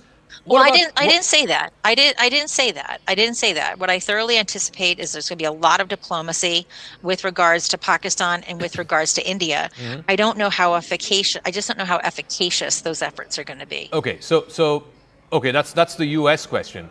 What do you reckon China is in a position to influence Pakistan and say that look, it's not in its interest to climb the escalation ladder? Does China have the leverage and the inclination to do that? So China has the leverage. I don't think China wants to see a full-scale war.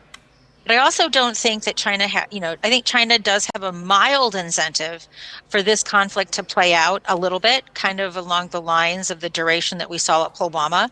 Unlike Balakot, when Pakistan scrambled American jets, I think we're mostly going to see Chinese assets at play. And China might be interested in seeing how Chinese assets fare against India's Western assets. So China, it's not like Kargil, where China played a very important role in telling the Pakistanis to stand down. I think China will eventually play that role, but not necessarily as quickly as you or I would hope.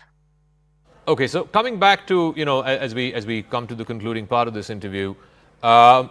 And I'm trying to ask this in a different way because this is the top of mind concern for all our viewers is how are the next 2 or 3 days going to pan out, and what do you expect is going to happen militarily in terms of retaliatory strikes? This is a direct challenge, as you said, to the Pakistan army and its heartland, which is Punjab. So the military part, And of course, the diplomatic part, how does India deal with the diplomatic fallout of this escalation as it's seemingly coming?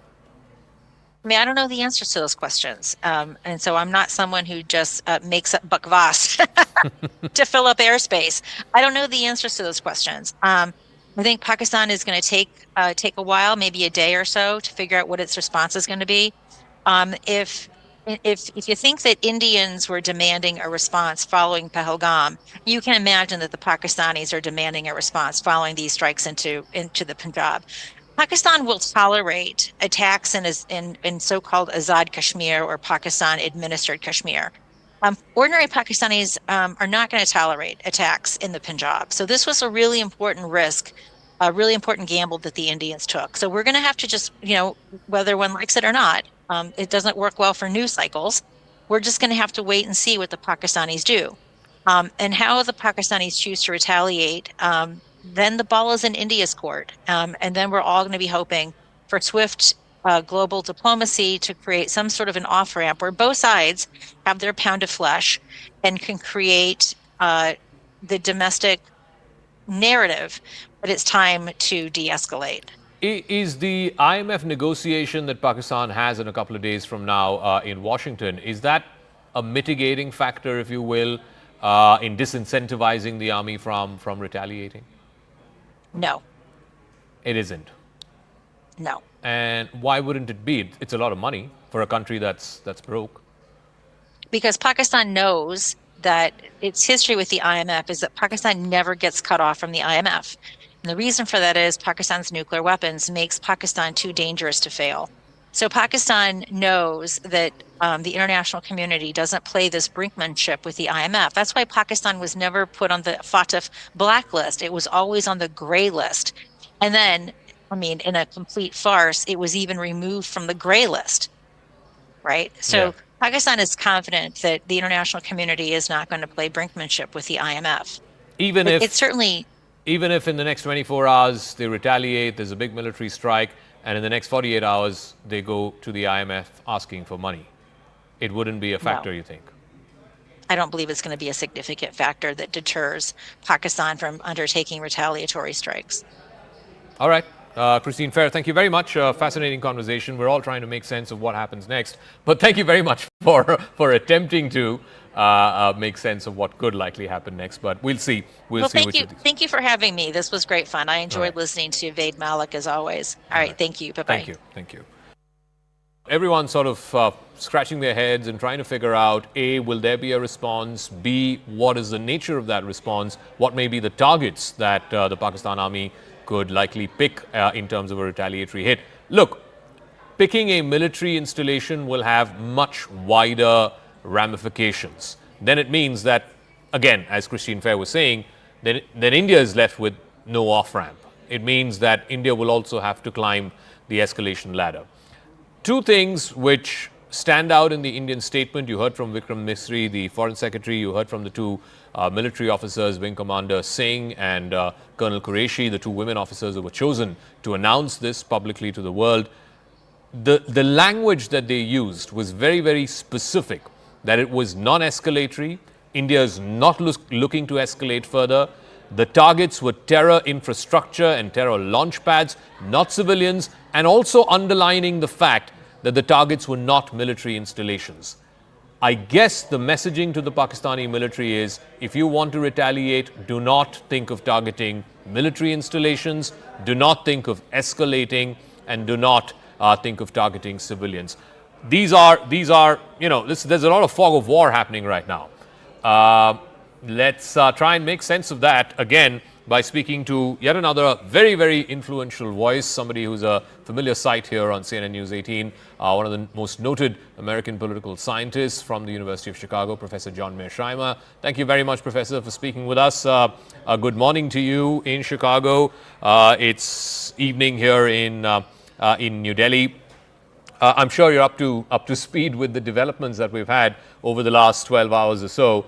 India's had these very specific targeted strikes at 9 different locations inside both Pakistan-Occupied Kashmir as well as Pakistan proper, Punjab, the heartland of Pakistan.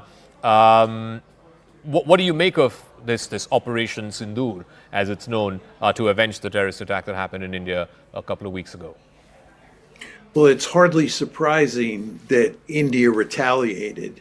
And I think the Indians, are walking a fine line here in that they want to send a clear message. They want to send a powerful message to Pakistan that this is unacceptable behavior. But at the same time, I think the Indians are committed to making sure that this doesn't escalate too far, because that would not be to India's advantage.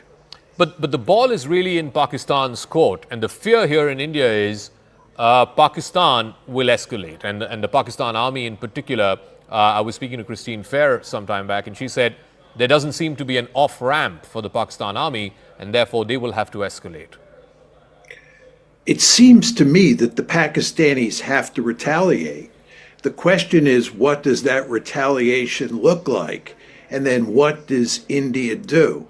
I mean, what we're talking about here is going up the escalation ladder. And if you're India and you go up the escalation ladder, the question is, will you have escalation dominance? In other words, as you go up different rungs of the ladder, does India end up prevailing, or is it basically a stalemate? And the argument I would make is that Pakistan has substantial military capability and they can retaliate in kind. And it's not clear to me that India can dominate until you get pretty far up the escalation ladder. I mean, there's no question that India has superior conventional forces, but you'd need major war before those superior conventional forces could be brought to bear. So it's not clear, as you're down on the lower rungs of the escalation ladder, that India has much of an advantage over Pakistan. You don't subscribe to the idea of a limited war, certainly sub-nuclear, even sub-conventional war, a limited war for a few days or weeks, that could then eventually result in an off-ramp where both sides can take away something? Well, that's a possibility for sure. But the problem that you then begin to run into is that if India's conventional superiority prevails, the Pakistanis may be tempted to use nuclear weapons to rectify the situation. This is not likely, but it is a possible or a plausible outcome. And if you're India, you want to avoid that. Furthermore, I don't think at this point in time it's in India's advantage to get involved in a conventional war with Pakistan. Let me ask you this. Again, all of us are trying to figure out, make sense of what may likely be the Pakistani retaliation. And obviously, this is going to be determined in great measure by the current army chief, General Asim Munir. I'm sure you heard his comments a few weeks ago talking about how India and Pakistan and Hindus and Muslims are fundamentally two different people, never meant to live together, so on and so forth. If that's his thinking, is there a way you can sort of gaze into his head and try and gauge what kind of a response or what kind of a retaliation the head of the Pakistan army and his men could possibly undertake? My guess is that what Pakistan will do is try to retaliate in a way that looks like the equivalent of the Indian retaliation that just took place. And the Pakistanis will do everything they can not to go further up the escalation ladder, because there's no advantage to Pakistan of going up the escalation ladder. There's no question that they do not have escalation dominance. They, I think, have to retaliate against India. I'd be surprised, I'd be shocked if Pakistan doesn't respond at all. But if they do respond, I think they hope that that would be the last round. But then the question is, will it be the last round, or will India retaliate again? And then if they do retaliate again, what will Pakistan do? And this is the real danger of escalation. No, I agree with you. I mean, it depends entirely on the nature of the response and the target of the retaliation. So let me sort of delve into that a bit. If it's a civilian target, surely India will have no choice but to retaliate further. Even if it's a military target, India will have no other choice but to retaliate further. When you said earlier that it will be a target that is similar to what India hit today in Pakistan, the problem there is there are no terror camps here in India. So what does Pakistan hit? Well, the question is, how many people do the Pakistanis kill? And I think it doesn't matter that much whether it's civilians or military. I mean, as you know, the Pakistanis are shelling the Indian part of Kashmir, and a number of Indian civilians have already been killed.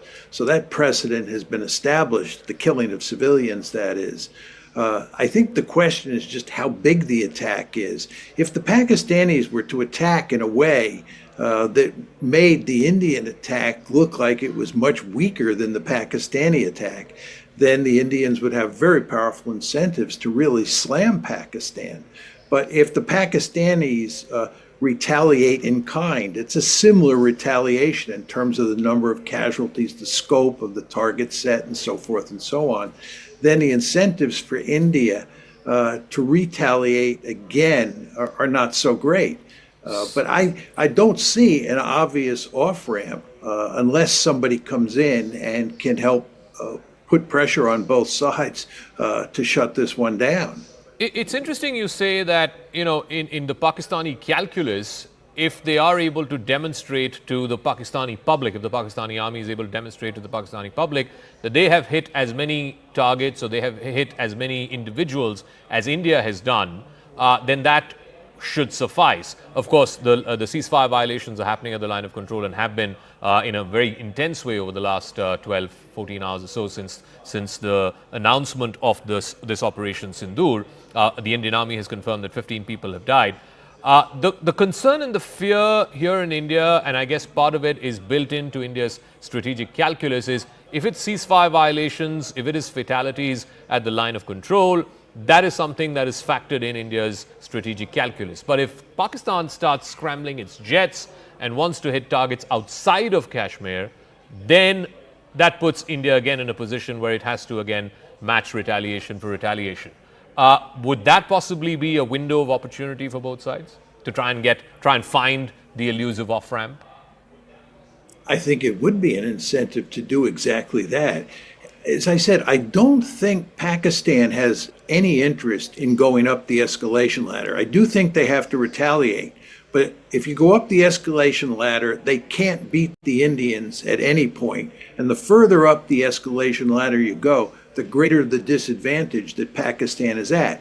At the same time, I don't think India has a vested interest in going up the escalation ladder either, because they have to go far up before they dominate. And a major war, even a limited conventional war, I don't think is in India's interest at this point in time. So let me come to the international community and their response. Obviously, you know, President Trump has spoken about what happened last night. Secretary Rubio has spoken to the National Security Advisor here. He's tweeted saying he wants to see a quick and hopefully peaceful resolution very soon. Do you think the Trump administration, the Americans have leverage with Pakistan to get the Pakistani army and the Pakistani army chief, General Munir, to back off and not retaliate? I don't think the United States has as much leverage as it once had. I mean, you can see the U.S.-China competition playing itself out in terms of the India-Pakistan competition. I think Pakistan is much closer to China today than it has been in the past. And India is moving closer to the United States. So you are reaching a point where you have the United States and India on one side and China and Pakistan on the other side. And this presents problems for India because India has a deep-seated interest in keeping its competition with China at a low level. And if India gets involved in a serious way with Pakistan and the Chinese come in on the side of the Pakistanis, I'm not talking about them coming in militarily, but I'm talking about them coming in diplomatically and putting great pressure on India to shut the war down. This is not in India's interest.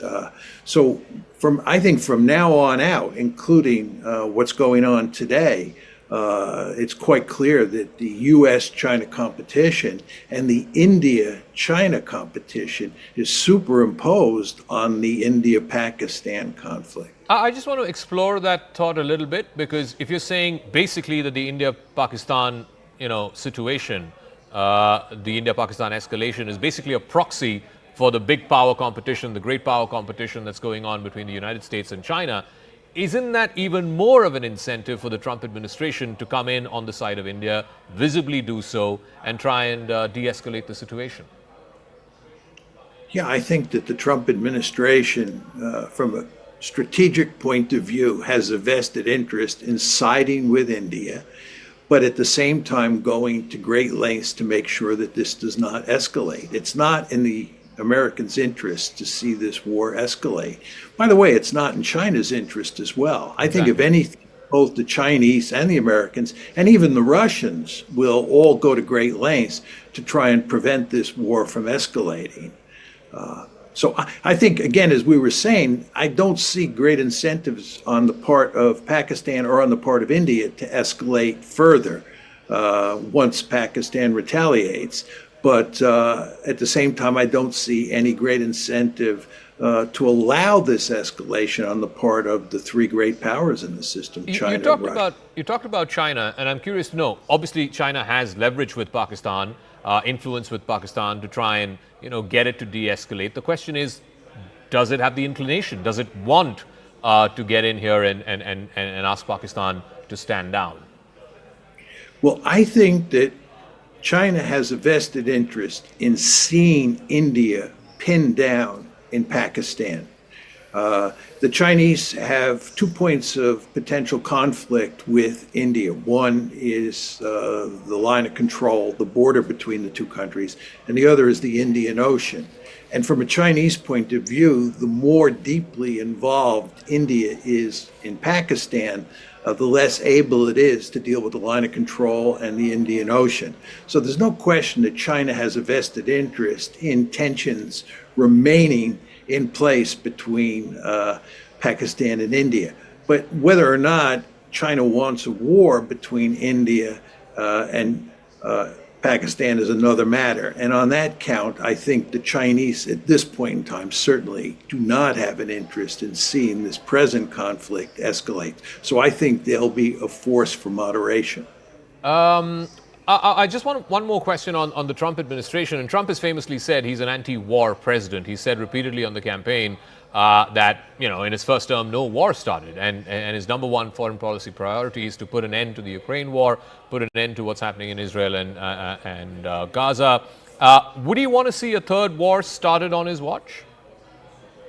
Well, this would not be a war that directly involved the United States. I think when Trump talks about the fact that he's not interested in any more wars, he's mainly talking about any more wars that involve directly the United States. And India, Pakistan would not directly involve the United States. But I think that Trump's basic inclination is not to fight wars and to do what you can to foster peace. So I think, if anything, Trump's gut instinct will be to make it clear that the United States and India are close together, that they're effectively de facto allies. But at the same time, I don't think the Trump administration will want to see this escalate. And I think the Trump administration will go to some lengths. I don't know if they'll go to great lengths, but they'll go to some lengths to shut the conflict down, to prevent further escalation. Last couple of questions. One on, the Gulf countries. Indian officials have spoken to their counterparts today, both in Saudi Arabia and UAE. These are countries that have had influence and leverage over Pakistan. They also help control the narrative in the Islamic world, as it were. You think those countries might be tapped or might be in a position to leverage with Pakistan and get the Pakistan army not to retaliate? Yes, I think not in a major way, but I think they can contribute on the margins. I think they can make it clear that they support Pakistan in principle, but they do believe that going up the escalation ladder would not be a good idea. And I think that is their view, and it's the correct view. So I think they will be a force for moderation. And finally, I was speaking to Christine Fair also about this whole pattern of every few years there is a major terrorist attack, India responds with punitive action, things are quiet for a few years, and then again you have another terrorist attack and there is more punitive action. Each time the depravity of the attack, the visceral nature of the attack just gets increasing, gets compounded, and thereby, as a consequence, the Indian action also, goes up the escalation ladder. It hits deeper inside Pakistan. Is there a way to break out of this cycle? I think the answer is no. I think as long as the Kashmir issue is not settled, you're going to have this terrorism problem for as far as the eye can see. As your comments indicate, this is hardly the first time this has happened. It happens every few years, as you pointed out. And I think there is good reason, I'm sad to say, to expect this to continue happening in the foreseeable future. This is a very interesting case in that it illustrates once again that there's really no military solution to the problem. It's not like India can figure out a clever military strategy for solving this problem once and for all. The only way you're going to solve this problem once and for all is with a political solution that both sides find acceptable. And it's been impossible to find that political solution. And as a result, the weaker side here uses terrorism as its principal weapon for dealing with the stronger side. And again, until you get a political settlement, I don't think that this problem is going to go away. And I think India is going to be dealing with it for a long period of time. All right, Professor John Mearsheimer, thank you very much for joining us with your perspective, your thoughts, your insights really into what's going on between India and Pakistan. Thank you very much for joining us.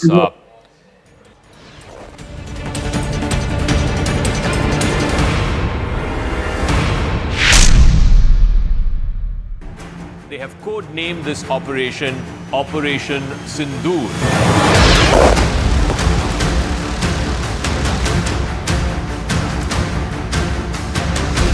Exactly 2 weeks after what happened in Pahalgam, the Indian Army, through Operation Sindoor, has hit 9 targets. The US NSA briefed Secretary of State Marco Rubio, briefed Zaka. So all these people being briefed in advance saying this is what we are doing. Will these restore deterrence in Pakistan's mind? These strikes are significant, Anand. They are in proper Pakistan. What is the thinking right now in GHQ in Rawalpindi? What is the thinking of Asim Munir? This is a direct hit at his authority, the authority of the Pakistan Army. They are saying that India attacked us, remaining within their boundaries. So they have confirmed that, no jets who are there in the Pakistani airspace.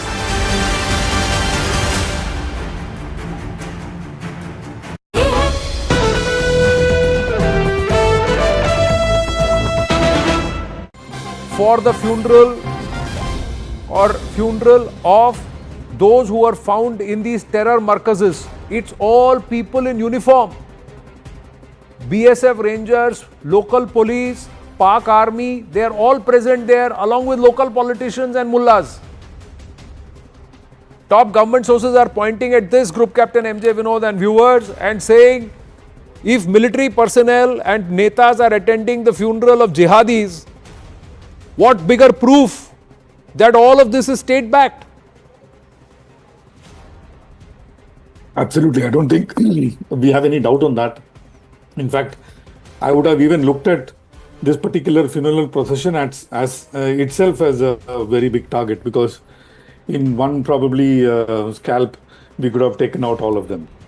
Anyway, be that as it may, the point is, Anand, we still have viable targets in Pakistan. For retribution, what target does Pakistan have? Actually, there's nothing. I think they should be thankful to India that we cleaned up a little bit of, trash which they wanted to and they couldn't. And we did their job. At least that is my take on the subject. And second and most important thing, Anand, is out of 21, we took out only 9. Yeah. We have more to go.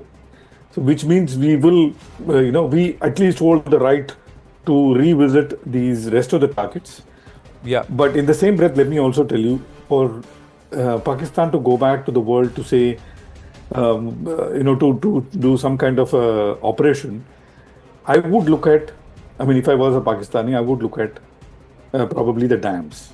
Because we stopped the water, the only viable target that he can go against is probably a token attack on a dam. You can't break a dam. It takes, a few years to break a dam. But a token attack on dam is something which we should be watching out for. And Operation But that's an Sindoor open act of itself war. That's not a de-escalatory measure. That's an open act of war. So is Poonch, Anand. This Poonch itself, Poonch has been completely evacuated. That's what my sources tell me. There's not a soul today.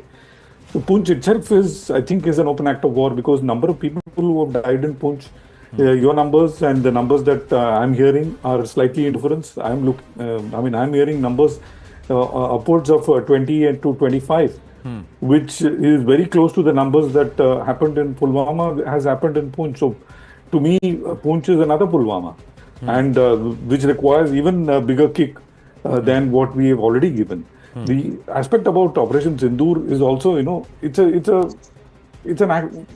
an operation which is wrapped in courage and soaked in sacrifice. Yes. So it's like saying, you may break our hearts, but you'll never break our spirit. India moved with purpose, pride, and pain. If you look at, look at Delhi and people in Delhi, they all are very happy, but they are also in a heart of heart, they are, pained because so many people were killed. Sindoor, like you rightly said, is not only a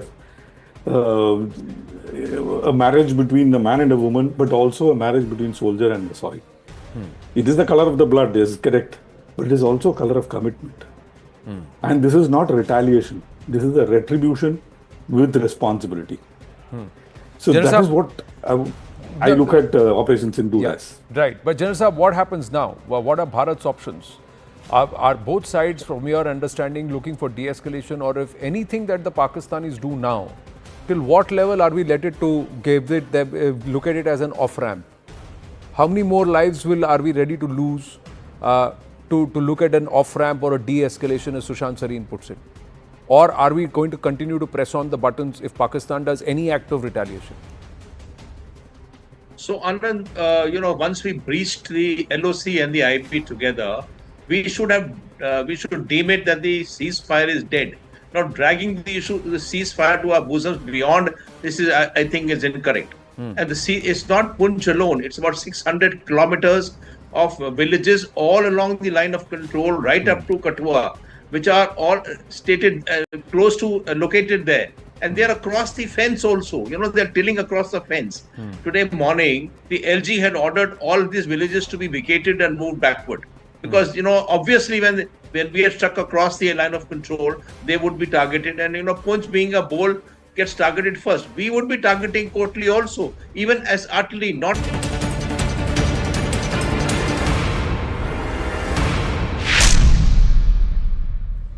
Viewers, remember the date, because the subcontinent has changed. I think forever. In the dead of the night, when silence speaks, a cocktail of lethal Indian precision munitions hovered ominously over Pakistan's skies.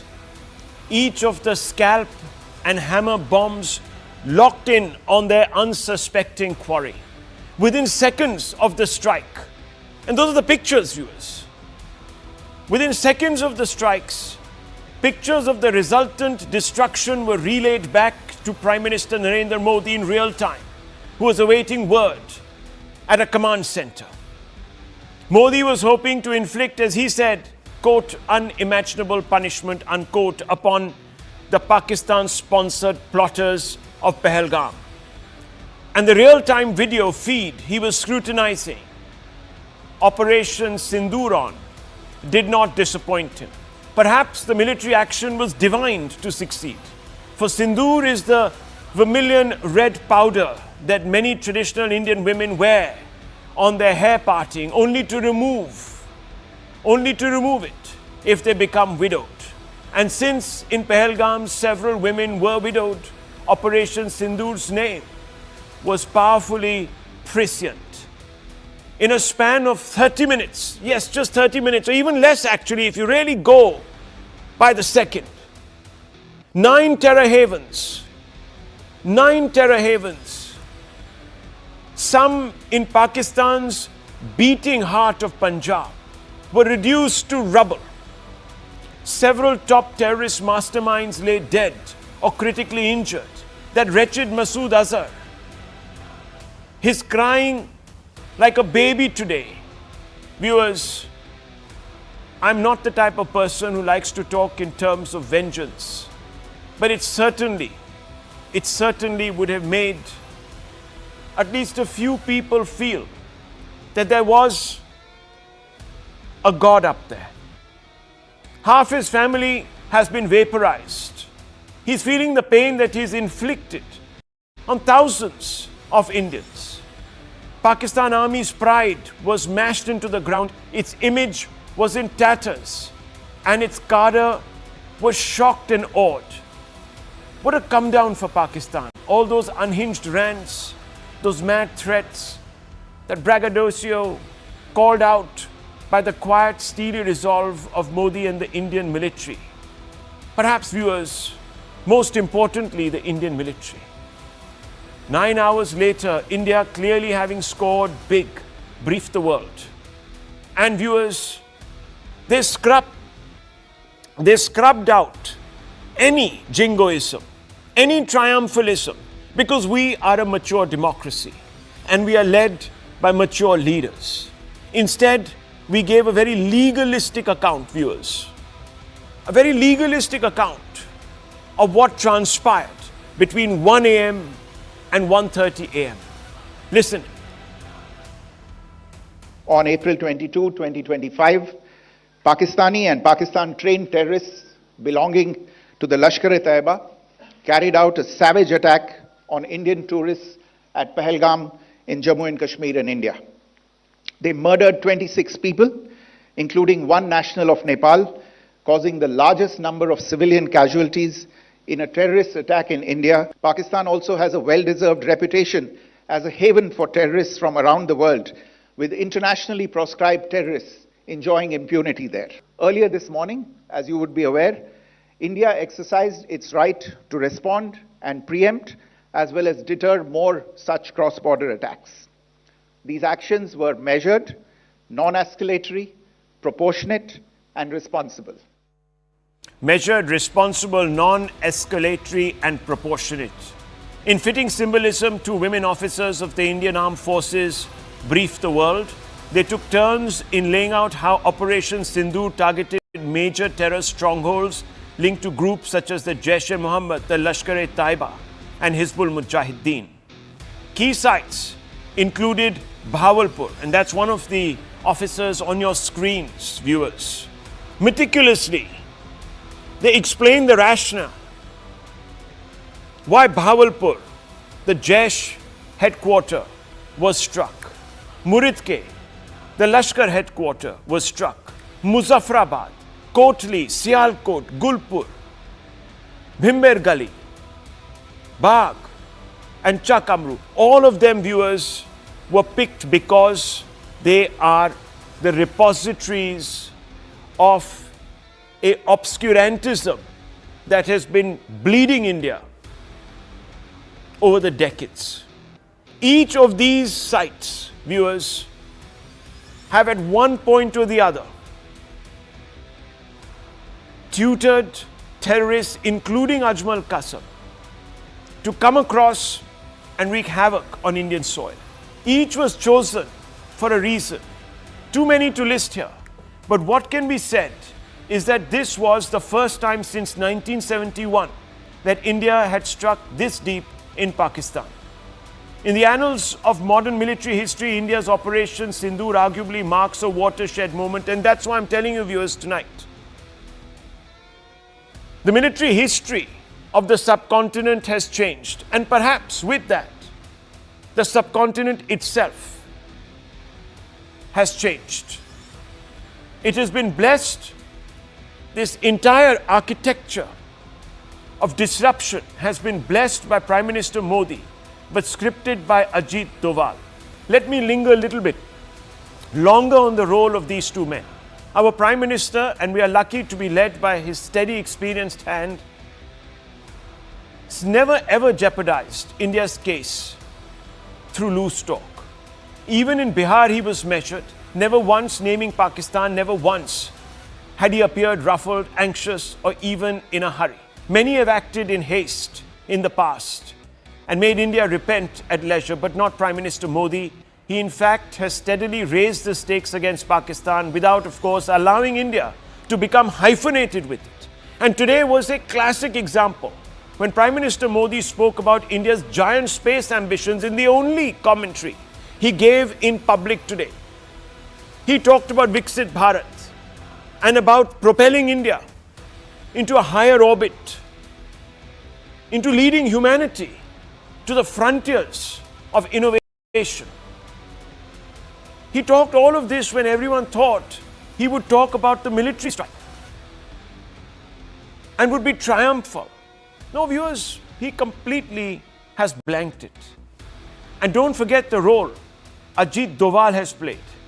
He might be a quiet operator, viewers, but he has proven that he has a very firm hand, a grasp on what to strike, how much force to deploy, when to go in. This would not have been possible without his contribution. And let me also tell you, viewers, without the contribution of the very tactically accomplished minds that lead us and protect us in our forces. This was not just a whole of government, but a comprehensive package unleashed on Pakistan. Let me begin by asking some basic questions, and I want to go straight across to General Pandey, who has till very recently served at that frontier. General Bakshi is also here with us, and General Bakshi and General Pandey have been up, I can tell you, with all of us viewers since 2 in the morning.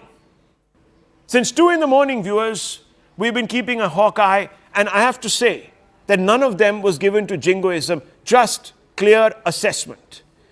So congratulations to all of us as a nation tonight, viewers, because we've executed a clinical action which has actually only upheld our best democratic, inclusive credentials. General Pandey, how do you see the military operation? Clearly, the Pakistani air defensive have flopped miserably. Could you assess the strike and the targets? Why were these targets chosen? Why didn't Pakistan get its act together? I'm not saying that it should. I'm delighted that it didn't. But it talks so much. So let me just quickly come out for a few points which need mention here. In last few decades, or for some time in my memory, possibly this is the first time, besides the Americans and the Israelis, such kind of a strike has been carried out with specific intelligence from kinetic force without actually going that very deep. If you're watching what is happening into Houthis, so the NATO combined have carried out certain degree of action, but at least in the region here, besides the modern countries or NATO, nobody else has carried out such a strike. So that's a very, very major shift. And coming to a very possibly symbolic lower level, when 2 women officers are carrying out as a spokesperson, I've never seen my last about 40 years of military service, that such kind of a representation to brief military operations have been given into hands of 2 colonel equivalent and a lieutenant colonel equivalent lady officers. So a very great messaging to the world that we have possibly arrived at the high table to actually bat along with the world's most powerful nations. The second is, the issue was the distinction which was required to be mentioned not in public. We kept on talking of terrorists. We never talked of military or Pak military facet. So a kinetic force going to punish the terrorist, but however non-kinetic force in terms of IWT being applied to the government of Pakistan. So it's a very mature separation of application of to apply will, to manage and manipulate the will of a competitor or an enemy state or the ones who don't want. So similarly, in the line of selection of targets, very important is that there are three verticals which carry out operations against India: the Jaish-e-Mohammed, Lashkar-e-Taiba and HM. All three headquarters have been hit, right? The second is, more importantly than this, the safe haven which the Pak establishment gave to Osama bin Laden in the proximity of Abbottabad, thinking nobody is going to reach out here, was given at Bahawalpur, about 80 kilometers deep inside, and we did not have weapon platforms earlier to deliver punishment there. And in Muridke, which is quite close to Lahore, in a populated environment, to hit out at the headquarters of Lashkar-e-Taiba, both global headquarters of radicalization, training terrorists who are hardcore terrorists who carry out suicide bombing. They are sent across with a mission to die for the cause of religion, for the cause of Pakistan establishment, not technically for the cause of Kashmir. So I think this selection of the strike points is a great statement given out to the world as well, that Pakistan establishment harbors, trains, looks after these elements. And if you don't if you don't change the behavior of Pakistani establishment and designate them terrorist state, we can do it for you. And that is a message at the global level or the world stage which is being sent across. So I think the selection of, I am very sure, very deep thought for each and every targeting has been done. Also connecting them, each launch pad or each location from where in last few years, something has been perpetuated in terms of either in 2001 or later on in variety of events. So this marking is quite excellent planning which has been done by those people who have the powers be to select these targets and apply the pressure and hit them there. So wonderful. And most importantly, and I think there's a narrative which is going on at the world stage, even within our own country, unfortunately, there are people who start talking of, there was a religious symbol there. Masjid ko, I just want to very quickly go back when as a co-commander is an operation for first time in Sopot, in Shopian, which is happening. There were 5 terrorists which are hiding in a masjid.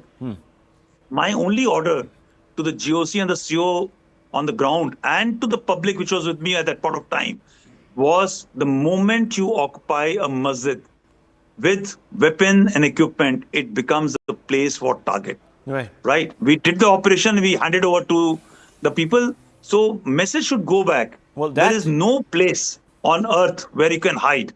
It may be a religious place, or it may be a fortress, or it may be somewhere under the ground. Okay, those pictures on your screens, viewers, the before and after of that Bahawalpur headquarters, the Jaish-e-Mohammed, there you can see it. It's been completely wrecked. Now, General Bakshi, could you please answer the question that everyone is asking? I just got a call, in fact, from my daughter just about 20 minutes back saying, will Pakistan retaliate? If they do, where will they hit? What is their target? We've hit terror targets. What is Pakistan going to hit? We don't have terror camps or terrorist infrastructure on our soil.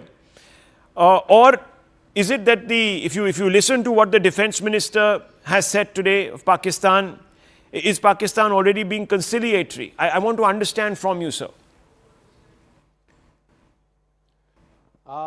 Look, Rahul, the simple fact is that we have pulled off an absolute beautiful job, right? A professional job to the core. We have achieved surprise despite the early warning to the enemy, open declaration of intent. We have penetrated the enemy air defenses. The Pakistani Prime Minister said 75 to 80 Indian jets were involved. What were their radars, Chinese radars, doing? They failed them like they had failed them during the Iranian missile strike, right? The Chinese radars have failed them again. We have hit 9 targets, 5 in POK. We have hit 4 in Pakistan proper, including the headquarters of the Lashkar-e-Taiba and the Jaish-e-Mohammed, as also the Hizbul Mujahideen headquarters. We have chosen visible targets, not one in the deep woods, you know, where you have the jungle mein mor nacha kisi ne na dekha. It's now there for the whole world to see, for every Pakistani to see. They have been hit, they have been blasted to smithereens, right? Now the point coming to your question, what can Pakistan do? The matrix of response options, purely from the theoretical point of view, is as follows. Missile strikes by his series of either M10, M11s, you know, the Shaheen, Abdali, etc., etc. He has a whole lot of these Cartoon Network kind of names of Islamic warriors. So, missile strikes, air strikes. What kind of targets? If he chooses military targets, if he chooses dams, if he chooses major population centers, this is precisely the rationale to escalate that we are looking for, right? So far, we confined ourselves to a proportionate, just, limited response. We hit only terror targets. Should Pakistan hit any military or civilian target of consequence, all gloves are off. Then we will go for the Pakistan armed forces.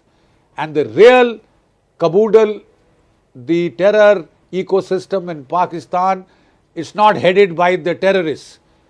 They are the minions. They are the expendable cannon fodder. It is the Pakistani army, ISI, deep state complex that must be hit if we want results that are deterrent enough, right? Deterrence by punishment. If you want to hit that, you have to get at the Pakistan army. The world won't allow you to do it in the first go. If Pakistan obliges you by escalating, getting to the forces level, then we have a free hand to hit back in kind and a justification before the world. Okay. Right? Yeah. So he can do missile strikes, he can do air strikes, he can do fire assaults across the line of control, limited operations to take chunks of territory. You know, that is the matrix of response options by Pakistan. What will he do? That's what the question. Will he choose? Yeah. Let me now get to that. You see, will he do nothing? We are hearing conciliatory noises. Are they not there to deceive you? We also gave them noises that it will take us 6-8 months. And thank you for giving me that opportunity, right? We also gave them the conciliatory noises. We are not doing it right now. Oh, it will take a long time. Don't worry. And it came the next day, right? So, is he giving you deception? Can Asim Munir hope not to strike? He will be kaput. Okay. His life will be at stake. Rahul, let me be very clear. He has to do something. Now, in game theory, when you war game options, then you say the option to your escalation level, one up the escalation ladder, is to either give a weak response or a strong response. If you want to de-escalate, then you end up trying to give a weak sort of response, you know, what is called tokenism. Like the kind he did in Balakot. Khali bloody area of bushes, he bombed and claimed that he had hit an ammunition dump, he'd hit a headquarters, this, that and the rest of it. You know, that is the so-called Dullat and the Pakistan DG ISI chief, they wrote a book together, you know, to suggest this, this comedy. Okay. Right? It is to just get the public pressure off your back. So, he will do something. What he chooses, he'll have to think carefully. If he chooses to escalate in a major way, now it gives us the rationale, the justification to go for the Pakistani armed forces which should be the real target if we want deterrence by punishment. So let me bring in Air Marshal Kapoor, and you've been awake also, Air Marshal, along with Sushant Serene from 3 in the morning. I know this, so I have to ask you this. We have the S-400s, we have air superiority in the event of a Pak air attack. How effective will we be in countering any misadventure? Let's put it like that. The exercise which has started in the Rajasthan sector, in the SWAC headquarters around Rajasthan sector, I covered on your channel also. Each inch of Pakistani Punjab is heavily defended, both by air defense and on ground, because this is where all their assets are, and this is where everything which is controlled in that country is held. Pakistani Punjab, every inch, square inch, is covered and blanketed by their air defense system. But beyond that, towards Sindh and towards Balochistan, is not as well defended. They know their weakness. The Navy is already there on this side. Now, like General Bakshi said, they will certainly come. They have no choice but to retaliate. Now, when it would be, maybe tonight, maybe tomorrow morning, maybe after 3 days, maybe after 7 days, nobody knows. They would also be working. They have to play to the masses. Now, what action would they be taking is the thing which we are discussing. They may like to come across, and or they may use the standoff weapons like we did from their side and fire. No, the question is more specific. How can we thwart them? Yes. What do we? So, what is the panoply of systems we have? Exercise is on. So our aircrafts are already deployed all along from Gujarat to Rajasthan sector. And we have heavy defenses along with S-400s and our air defense equipment positioned along our J&K and Punjab sector. So the things would be churning out the maximum now, because we expect a retaliation. And we have enough capabilities at all levels to detect and destroy the attack if it comes through. Sushant Serene, Lahore is the cradle of Pakistan's elite. Pakistan's elite, and just about 30 kilometers from there, they've felt the ripples already. Obviously, they're not going to be sleeping very well tonight. How deep a psychological scar is this when you go quite fairly close to this patrician set in Pakistan that has, quite frankly, in 2 generations not felt insecure from across the border? Let's just put it very frankly. So I have to ask you this. And secondly, I must ask you, what is the pressure that is likely to now mount on the military in Pakistan? So, Rahul, one, on how well they will sleep or not sleep, I would imagine that they can sleep well, depending on whether they have decided that they're going to up the ante and launch any kind of an attack on India. Because I think from the Indian side, it's been made very clear that we've done what we had to do, and there is no such indication that we intend to keep following it up at this point in time. Maybe if there was another terror attack from Pakistan side, yes, this is now clearly an established option that this is what we are going to exercise. But other than that, I don't see any government in India which is very interested in getting into an unnecessary escalatory spiral. And I say unnecessary escalatory spiral advisedly. Because if the Pakistanis were to escalate and to attack any population center or a military target, then of course there will be necessary escalation on the Indian part. And then of course everything is up for grabs, right?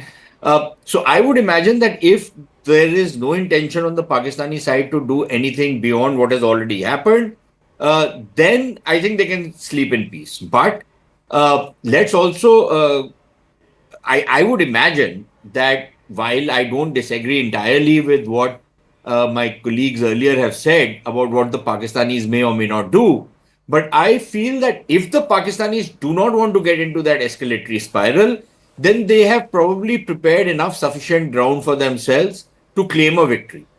Okay, and it becomes a kind of a win-win, and it gives a kind of a, you can say, an off-ramp to both sides until the next time. So there is that possibility, because once you go up the escalatory spiral, then what is going to be your off-ramp? At what point of time does the people around the world come in? How do they pull the two sides aside? Or do the two sides continue to go into an action-reaction cycle until it reaches a full-scale war? And for all you know, that if we do something, if the Pakis do something, we retaliate, the Pakis might do something else to try and pull some kind of a surprise on us. I don't think those are possibilities that we can rule out.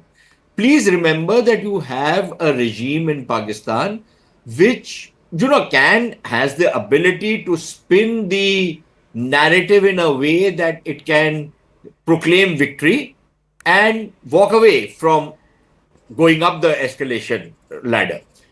Alternatively, it could feel that it needs to really establish its credentials, and Asim Munir needs to emerge as the Napoleon of Pakistan, although Napoleon actually finally lost everything later on because he overplayed his hand. So maybe Asim Munir would do well to remember that. Or any of the other German generals they keep talking about, all of them finally had to commit suicide or were killed. So I think that would depend on what their calculation is. I don't think the civilian government really counts for much, unless we've heard, of course, some statements coming out of the civilians. Now, obviously, they've been put up to it. Now, whether that is deception, as General Bakshi is suggesting, or whether that is some kind of a signaling, okay, fine, if the Indians are not going up the escalation ladder and the Indians are stepping aside, then fine, maybe we can also take that off ramp. But look, let's also be very clear about another thing. As far as the Pakistanis are concerned, when they talk about going up the escalation ladder, they also have to take into account how far are they willing to go for it. Yes. Because at the end of the day, it's going to prove to be extremely expensive for them. I'm not quite sure if they're actually interested in going for a full-fledged war. But if they are going to go up that escalation ladder, then that the possibility of a full-fledged war cannot entirely be ruled out. Only thing I would caution everybody is that don't think that there are going to be very many rungs before you enter into a war-like scenario. Maybe 2, maybe 3 at best, if we are lucky. It could happen even earlier. So I don't think those possibilities can entirely be ruled out. So let's keep our powder dry and let's see what's going to come from that side. Okay. Well, Sushant Sreen, I'll let you go. But I want to now bring in Tilak Deveshwar on this important subject tonight. And Tilak Deveshwar, look, the audacity of India's Operation Sindoor, many are saying, rewrites the rules of retaliation between nuclear armed states. They say that in a nuclear dyad like India and Pakistan, conventional wisdom has long held that direct military responses to provocations risks, like all of us have been talking about, uncontrollable escalation. Now, this, because we're also convinced of this Cold War era dictum, many Indian leaders before Prime Minister Modi sort of turned the other cheek after being sort of mauled by Pakistani-based terror proxies. But obviously Narendra Modi hasn't, and from the post-Uri surgical strikes to Operation Sindoor now, Modi has become adept at turning, to put it crudely, terror launch pads into tombstones. So I have to ask you this, because have we been able to now call Pakistan's nuclear bluff? And without that, with all sub-nuclear conventional options available, do you think the Pakistanis are going to engage in a tit for tat? Let's just put it quite openly there. So, two things, Rahul. First, this is the third time we've done it. We did it in Uri, we did it in Balakot, and we have demonstrated again that there is space under the nuclear overhang for a conventional response to terrorism. And we have established this, that in interstate relationship, there is no place for terrorism. And if Pakistan does indulge in terrorism, the consequences they will have to face. So I think this is one important doctrinal change that this government has established as far as Pakistan is concerned. Now, the other thing which you were discussing earlier about Pakistan's response and will Pakistan do the same thing? I firmly believe that Pakistan has no option but to retaliate. For the sake of their own population. After all, the Pakistan army has a larger than life presence, so they think they have, or they had. They no longer do, but they don't seem to realize that they no longer have that kind of a dominant role in Pakistan that they had earlier. But to preserve whatever little is left, they will have to respond. Their dilemma is that what do they respond to? There are no terror training camps in India. So either they target civilians or they target military. In both cases, there is going to be a response. Or they drop their ammunition in the Rajasthan desert, it hurts nobody, and you can say the fall of the crisis. But here is the crucial part. What India has done with the Indus Water Treaty, holding it in abeyance, and Pakistan will insist that you go back to status quo ante. And I think the government is determined not to allow that. I think the recent statements that the Prime Minister made, that how was our water allowed to be used and we will not allow this, and the kind of changes we propose making, even the western rivers, show that this is going to be a long-term planning for India to make sure that the impact on Pakistan's agriculture and food security is extremely severe. So this does not give Pakistan an off-ramp, even if they don't want to go up the escalatory ladder on the kinetic side. What do they do with this issue which India has raised about the Indus Water Treaty being held in abeyance? This, I think, for the long term, is the most crucial blow that India has initiated against Pakistan. The results may not be available straight away, but the results will certainly be there as we go down. For example, the Kharif sowing crop season is going to begin in May. If they don't have adequate water, what do they do? We're going to put on those shots, viewers. Those really matter. All these graphics don't really matter. Look at the before and after, viewers. Look at the before and after. Muritke, Bawalpur, etc. And I want to bring in two gentlemen now, Zorawar Daulat Singh and General Bakshi. Zorawar Daulat Singh, off-ramp. What is the off-ramp for Pakistan? Because we are now only assessing what they're going to do next. We've done what we had to do. We've shown them what we are capable of doing. We've made a distinction between the Pakistani state and the non-state actors. And it's been a very legalistic argument that we have put forward. So they've already claimed they've knocked down some of our planes, this, that, the other, the regular shenanigans. So what is their off-ramp? And can General Munir galvanize the forces behind him?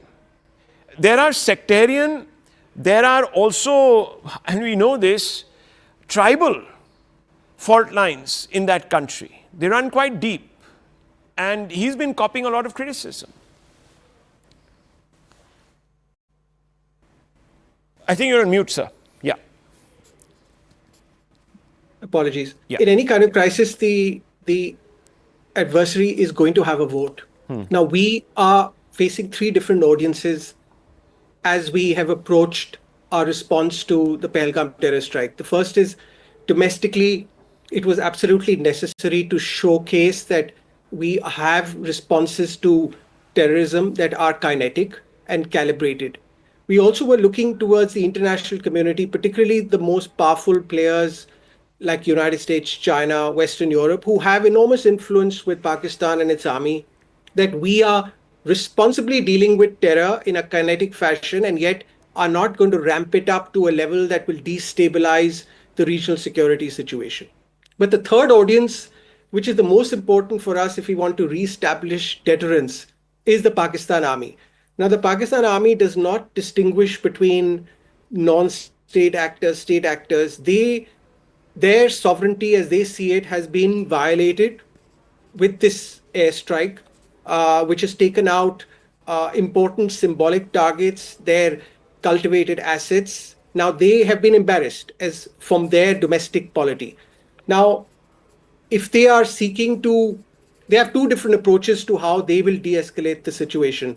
They can escalate to de-escalate, or they can take an off-ramp the way you have international players today who are advising counsel and restraint to both sides. If they were to scale up and truly put the ball back in India's court, because if you recall, we've had previous conversations, the tokenism of these one-off strikes and, you call it quits, it can reach a situation where now if you open the Pandora's box, are you willing to go all the way? When I mean all the way means you've got to be able to go up several notches to de-escalate the situation. Or you're going to eventually leave the adversary emboldened for the next round after 1 year, 2 years, 3 months, when the next major terror strike comes. So I would say Indian policymakers are also evaluating this matrix that they operate in, which have enormous amounts of constraints inbuilt into this military balance. And I think what this crisis shows is that you have to employ other comprehensive tools, which has been done. You have compromised the potential longevity of Pakistan's water security.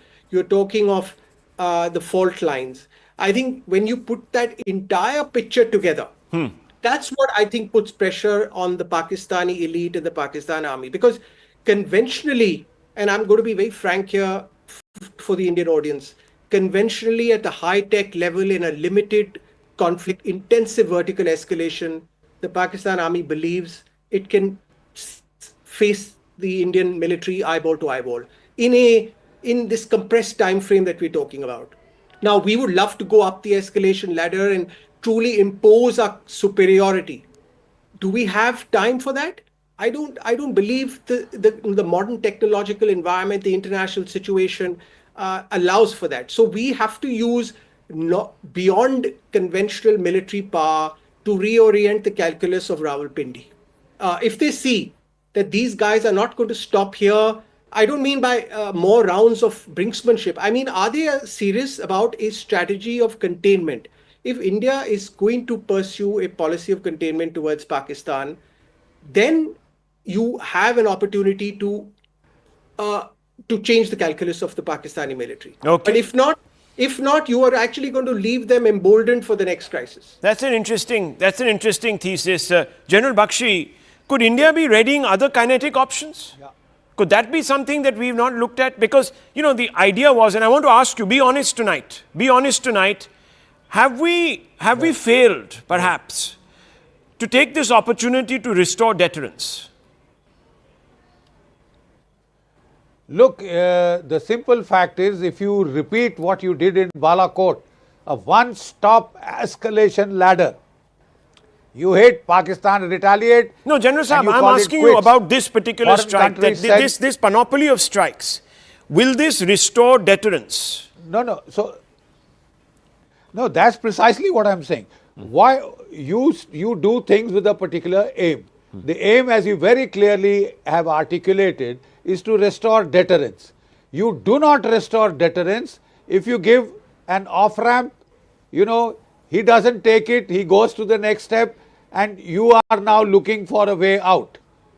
You will have to stay the course. Like Daulat very rightly said, 2 to 3 steps up the escalation ladder, or your credibility with the Pakistan army will go further down. He threatened a lot, he did very little. Right? He did very little. And hitting the terrorists, let me tell you, they are expendable. They are totally expendable. So are you saying we should go up? We should have gone up. This should have been a broader strike. Are you saying that we should have hit a couple of Pakistani military installations? What are you saying exactly? I have to understand this. No. Yeah. No, I'm not saying that. Okay. I'm saying we started off very well. Okay. The first strike has to be calibrated so that it is in the digestion level of the rest of the world. You have a very just cause image of a proportionate response. Okay. You give him an off-ramp. He doesn't take it. Now you have to be ready for step 2 and step 3. You got me. I got you. When you give him an off-ramp, immediately after... So the off-ramp is, look, we've only gone after, so just correct me if I'm wrong, General Saab, the off-ramp is, we've gone after just your terrorists and your terrorist infrastructure, the non-state actors, as you call them, people who are working beyond the pale of the state, uncontrolled by you. We've done you a favor. Accept the favor, look the other way, say, yes, these people they were a problem for everybody, thank you. Or make a couple of noises and say, look, yes, we downed a couple of your crafts, this, that, the other, it's all over and done with. That's what you're saying, fundamentally. That is exactly what I'm saying. So we have done the right thing in giving them an off-ramp after move one, right? After move one. It's very difficult for Asim Munir to swallow it. I totally agree with Mr. Daveshar. Totally agree. It is his existence at stake, man. It is, he'll be lynched. So let me... He's not very popular with the Pakistan army. Let me bring in Air Marshal. He will escalate one, and then what do you do? Okay, Air Marshal. Air Marshal, this is it. He's got the ramp. Will he take it?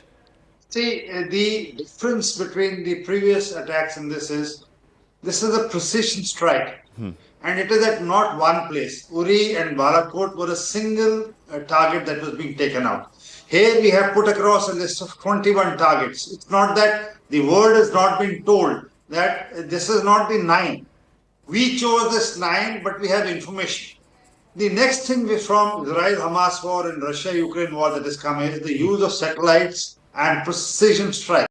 Right. This is an indication to Murid K, which is just touching Lahore, and Bahawalpur, which must have been so well guarded.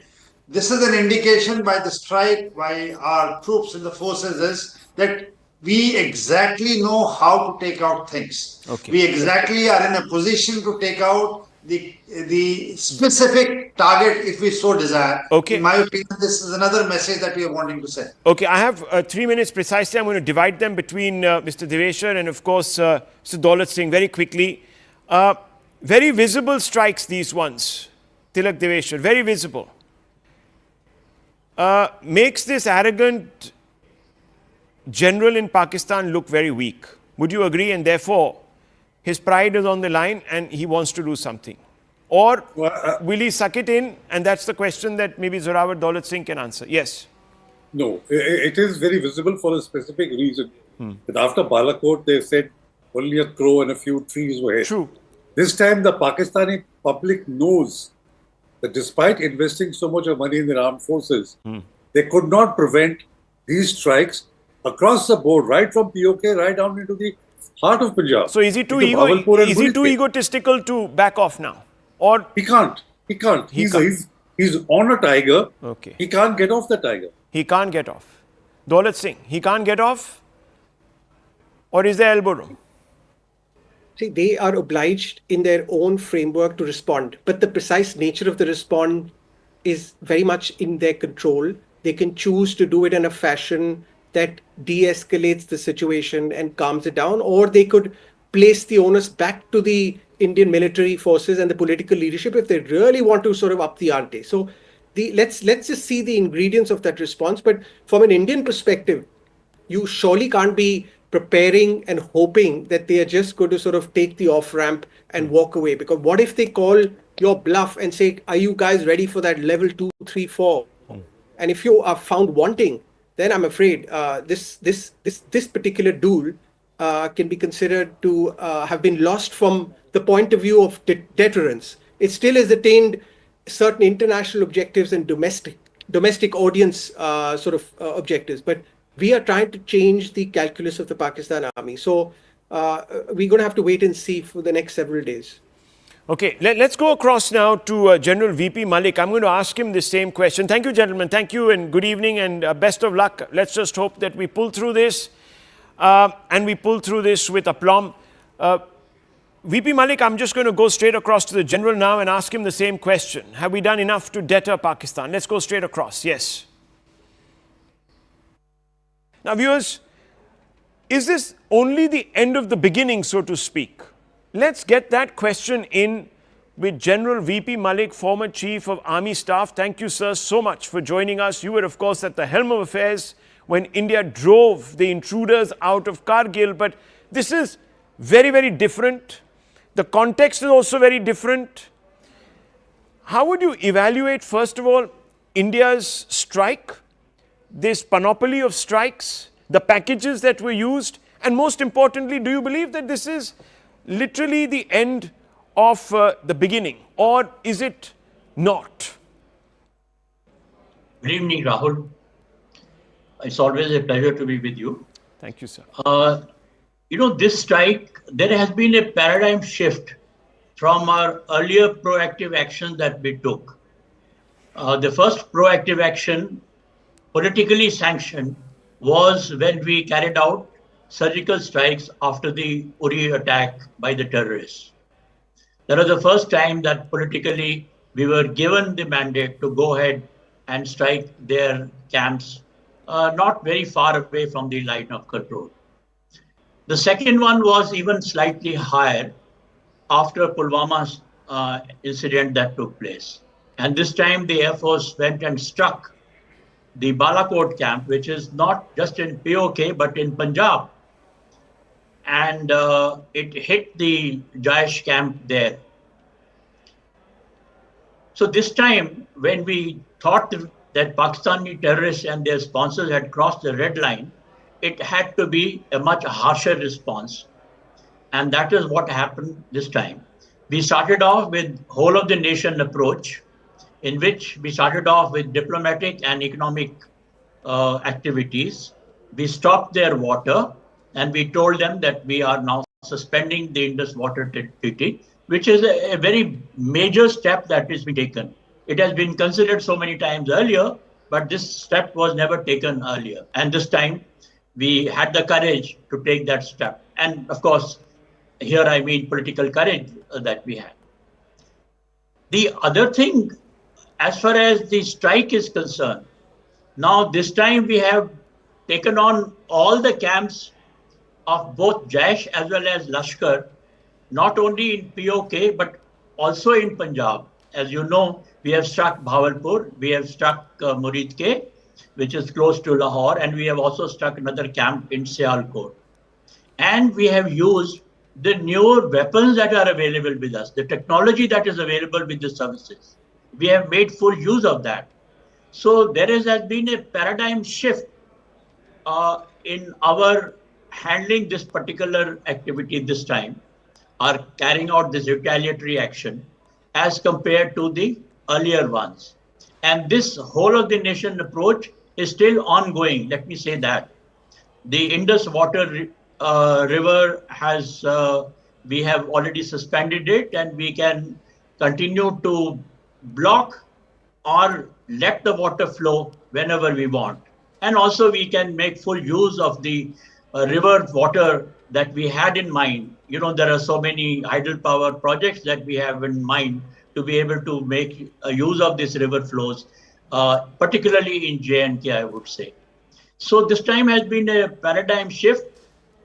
But the other part of your question, is it the beginning of the end? I'm not too sure. My own view is that although we have been able to hit the people and their camps of terrorists who are functioning under the armed forces, Pakistani army in particular, you know, we have not hit the people who are giving them orders, the people who are sponsoring them. And these terrorists who have come on our side or who are camping that side, they are dispensable people, dispensable commodity as far as the Pakistan army is concerned. The other thing is that this time Pakistan army has been hit, at least their intention. People are now crying in Pakistan and asking what is the Pakistan army doing. So its image has been hit. And that probably was also one of our intention to do that. So with that image, with its image having been hit, I have a feeling that there will be a certain retaliatory action from their side. And we have to be prepared for that. And a good thing is that we are a much stronger power today, and we can dominate the escalation, and we can stop it or wherever we want to, that escalatory action activities. So General Saab, are you saying that, okay, how would you assess the options that we considered this time and their deterrent capacity? Has it served as a deterrent, this option that we have considered? Hopefully so. And, you know, but I would not be very certain about it, frankly. I'm saying because after all, these people, the Jaish and the Lashkar and all, they are dispensable commodity as far as Pakistan army is concerned. You know, if we had hit Pakistan army establishment and done something which lowers the image of the Pakistan army in Pakistan, then, you know, you could have looked at it slightly differently. But the manner in which Pakistan army looks at these dispensable commodity under their control, I'm not too sure whether this is the last time that we will face the terrorist action from the other side. Do you believe, General, that we should have actually also hit a range of military or deep state targets? If we really wanted to enforce deterrence on Pakistan, if we wanted to enforce, we should have broadened the scope? Personally, I feel that we should have. It has not hit the Pakistani military directly. And unless, you know, it hits Pakistan military and their leadership directly, you know, they will probably wait for another opportunity to carry out this very cheap strike capability which is available with them. So, General Malik, what really was the objective then behind this package of munitions and, of course, the wherewithal that they relied upon and the strategy that has been adopted? What do you think went through the military commanders' minds when they decided to adopt these options rather than a more broader option? Look, I think, you know, this should not be looked at only militarily. This is a really political activity, political aim, objective, which is what makes the army and armed forces follow a certain strategy and select the targets. Now, I think we want to bring down the image of Pakistan and isolate Pakistan, particularly its terrorist activities. You know, it is, everybody knows that it is the hub of the terrorism in this part of the world, both internationally as well as in domestically also in Pakistan. The fact is that Pakistan today is suffering. It has been suffering politically, financially, we all understand that, and socially also. Punjabi Muslims are getting isolated within their own country. And Pakistan army also doesn't have the same kind of image that it had some years ago. So I think we were trying to lower the image, isolate Pakistan, both internationally. So probably that was what was in our mind. And that is why the diplomatic activity has been quite strong to isolate Pakistan. Well, obviously a response from Pakistan will also depend on what they make of this particular action that India has taken. So if they assess it to be one that is anti-Islam, because they have said already in their statements, and this is not me, but this is what they have said in their statements, that mosques were destroyed and that we targeted their place of worship. Then they went on to say innocents were killed. So Muslims were targeted, innocent Muslims were targeted. Then they went on to say that these strikes were unprovoked, that India is playing aggressor. If one were to incorporate these assessments that Pakistan has made, then on the basis of that, how do you see them responding? Is it going to be like for like? Are they going to go after, for example, religious sites in India? Are they going to target civilians? What do you think? I think for that, you have to understand the mindset of the Pakistani military leadership today. And we all understand, we all know that after the kind of speeches that Asim Munir has made recently, what kind of a mindset he has. He is a madrasa-educated person who believes in two-nation theory. The rest of Pakistan or rest of the world may not believe in it, but he does that. And he is also a radicalized Islamist. There is absolutely no doubt about it, the kind of speeches that he has been making lately. So when you look at that, I won't be surprised that they make another effort in this direction. And they may again target somewhere and try and divide Hindus, Muslims, as they have done in Pahalgam and elsewhere also. So this kind of terrorist strike, I won't rule it out I'm not saying that it may happen tomorrow or day after tomorrow. I think for some time that deterrent will work. But then as long as people like Munir are in power and dominating not only the military but also the Pakistan polity, you should not rule out that kind of action from their side.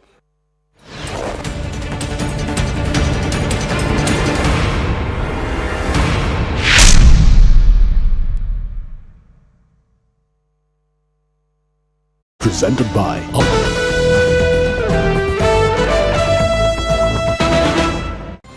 for the funeral of those who are found in these terror markazes. It's all people in uniform. BSF Rangers, local police, Pak Army, they are all present there along with local politicians and mullahs. Top government sources are pointing at this, Group Captain MJ Vinod and viewers, and saying if military personnel and netas are attending the funeral of jihadis, what bigger proof that all of this is state-backed? Absolutely. I don't think we have any doubt on that. In fact, I would have even looked at this particular funeral procession as itself as a very big target, because in one probably scalp, we could have taken out all of them. Anyway, be that as it may, the point is, Anand, we still have viable targets in Pakistan. For retribution, what target does Pakistan have? Actually, there's nothing. I think they should be thankful to India that we cleaned up a little bit of trash which they wanted to and they couldn't. And we did their job. At least that is my take on the subject. And second and most important thing, Anand, is out of 21, we took out only 9. Yeah. We have more to go. So which means we will, we at least hold the right to revisit these rest of the targets. Yeah. But in the same breath, let me also tell you, for Pakistan to go back to the world to say, to do some kind of operation, I would look at, if I was a Pakistani, I would look at probably the dams. Because we stopped the water, the only viable target that he can go against is probably a token attack on a dam. You can't break a dam. It takes, a few years to break a dam. But a token attack on dam is something which we should be watching out for. And Operation but that's Sindoor an open act of war. That's not a de-escalatory measure. That's an open act of war. So is Poonch, Anand. This Poonch itself, Poonch has been completely evacuated. That's what my sources tell me. There is not a soul today. So Poonch itself is an open act of war, because number of people who have died in Poonch, your numbers and the numbers that I'm hearing are slightly in difference. I'm hearing numbers upwards of 20 to 25, which is very close to the numbers that happened in Pulwama has happened in Poonch. So to me, Poonch is another Pulwama, and which requires even a bigger kick than what we have already given. The aspect about Operation Sindoor is also, it's an operation which is wrapped in courage and soaked in sacrifice. Yes. So it's like saying, you may break our hearts, but you'll never break our spirit.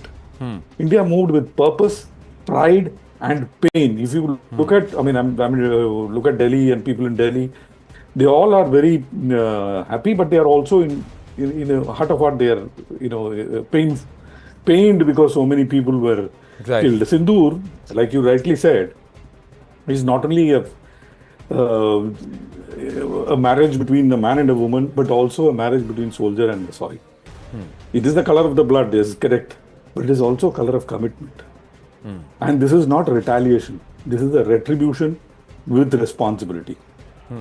So that is what I look at Operation Sindoor as. Right. But General Saab, what happens now? What are Bharat's options? Are both sides, from your understanding, looking for de-escalation, or if anything that the Pakistanis do now, till what level are we let it to look at it as an off-ramp? How many more lives are we ready to lose to look at an off-ramp or a de-escalation, as Sushant Sareen puts it? Or are we going to continue to press on the buttons if Pakistan does any act of retaliation? So, Anand, once we breached the LOC and the IP together, we should deem it that the ceasefire is dead. Now, dragging the ceasefire to our bosoms beyond this I think, is incorrect. And it's not Punch alone. It's about 600 kilometers of villages all along the line of control, right up to Kathua, which are all located there. And they are across the fence also. They're tilling across the fence. Today morning, the LG had ordered all these villages to be vacated and moved backward. Because, obviously when we are stuck across the line of control, they would be targeted. And, Punch being a bowl gets targeted first. We would be targeting Kotli also, even as artillery, not as part of the yesterday night. Kotli is normally also targeted, Nikyal. And there are many other hundreds of places that we are targeting ourselves. So either we respond back in equal measure and hit into their townships like they're hitting Punch as a measure to quieten them, which has been done earlier, to say that you hit our villages, we hit your village back, and then that quietens it. Or we do technology and push the artillery out. The artillery has got finite amount of range, say 30 kilometers. So.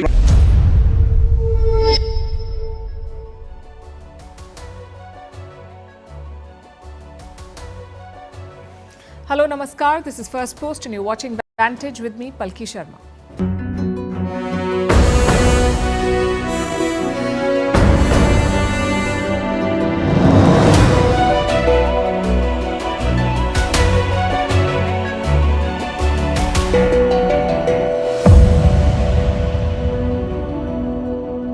India has struck Pakistan. 2 weeks after the Pahalgam terrorist attack, India has done what it promised to do: punish the perpetrators and their masters. Early this morning, Indian forces launched what they called Operation Sindoor. They targeted 9 sites in Pakistan and Pakistan-Occupied Kashmir. We will tell you where and how this operation unfolded. The big question now is, what happens next? Will this lead to a full-blown war between India and Pakistan? Will Pakistan retaliate and escalate this? We will decode their statements and their moves. Meanwhile, the Pakistani forces are doing what they do best. They're targeting Indian civilians. The images coming from Poonch near Jammu are disturbing. Civilians, including women and children, being killed in Pakistani shelling. We will also tell you about the biggest strike by India in Bahawalpur in Pakistan's Punjab province, where the family of United Nations designated terrorist Masood Azhar was killed. Also looking at the narrative war that Pakistan has launched with its preferred weapon, fake news. An introduction to the men leading Pakistan's chaotic response, how the world is reacting to India's action, what does this escalation mean for you, and how India's doctrine of strategic restraint with a measured, focused, non-escalatory response can be a lesson for the rest of the world. All this and more coming up. The headlines first. Houthis say they will continue to target Israeli ships in the Red Sea and the Gulf of Aden. This despite a ceasefire deal with the US. Washington and the Iran-backed group have agreed to not target each other in the Red Sea. The Houthis have been attacking Israel-linked ships since the Gaza war began in 2023. Ukrainian drone attacks close airports and disrupt hundreds of flights across Russia. This comes just days ahead of Moscow's Victory Day parade. The Kremlin restricts mobile internet access in the capital, says it is taking all necessary measures to ensure that the parade is safe. A drone strike targets the Sudan's biggest naval base in Port Sudan. This is the 4th straight day of attacks on the army-backed government. Yesterday, drones hit Port Sudan's power station and main port and the country's last functioning international airport. Sri Lanka's leftist government wins the local council election, but with significantly lower margins. This was the first test for President Anura Kumara Disanayake's coalition, which swept the national polls last year. The president had turned the local election into a referendum on his 6-month administration. Catholic cardinals to begin casting their votes for a new pope. 133 cardinal electors are taking part in the largest ever conclave to pick Pope Francis's successor. There is no clear frontrunner. The next pontiff will have to secure at least 89 votes. And Rohit Sharma announces retirement from Test cricket with immediate effect. The 38-year-old has been one of India's most prolific Test batters. He captained India to the World Test Championship final against Australia in 2023. Rohit Sharma is likely to remain as India's one-day international captain.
Nine targets in 25 minutes.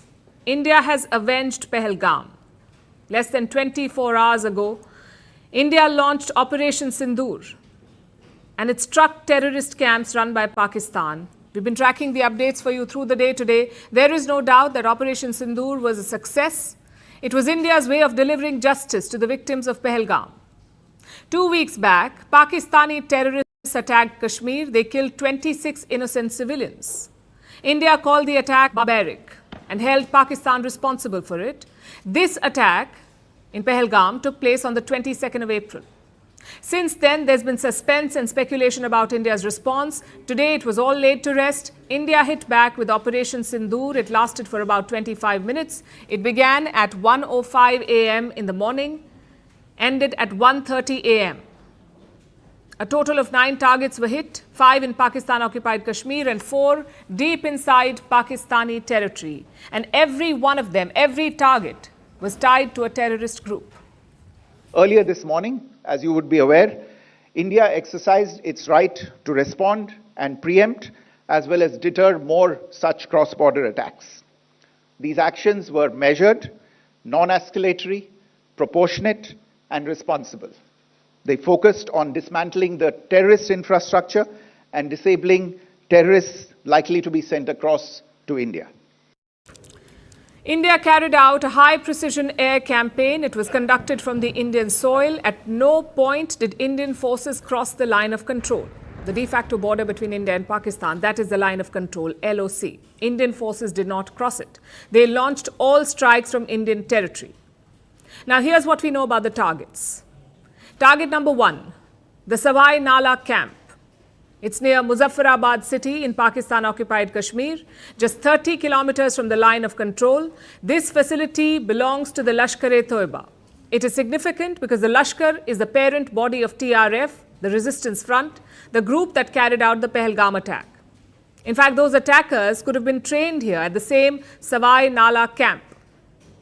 Target number 2, the Sayyid Na Bilal camp.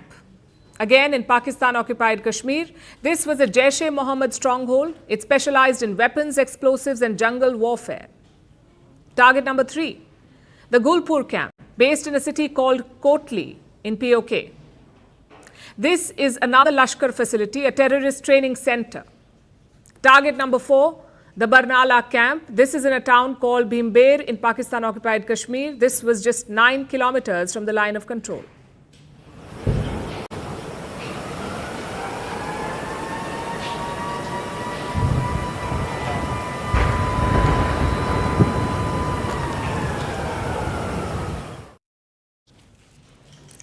This served as a training camp. Here, terrorists were taught how to make IEDs, that's improvised explosive devices, IEDs. They were also trained in handling weapons and survival tactics. Target number 5, the Abbas camp. This too is a Lashkar facility in the city of Kotli in Pakistan-occupied Kashmir, just 13 kilometers from the line of control.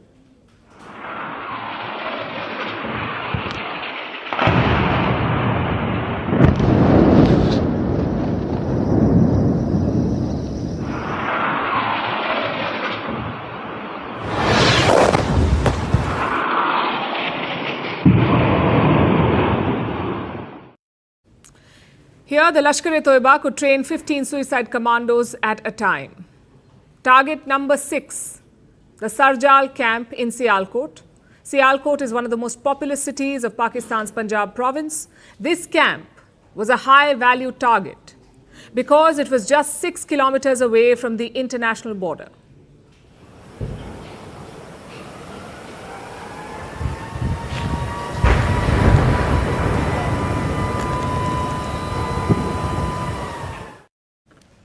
Sarjal was a Jaish-e-Mohammed camp.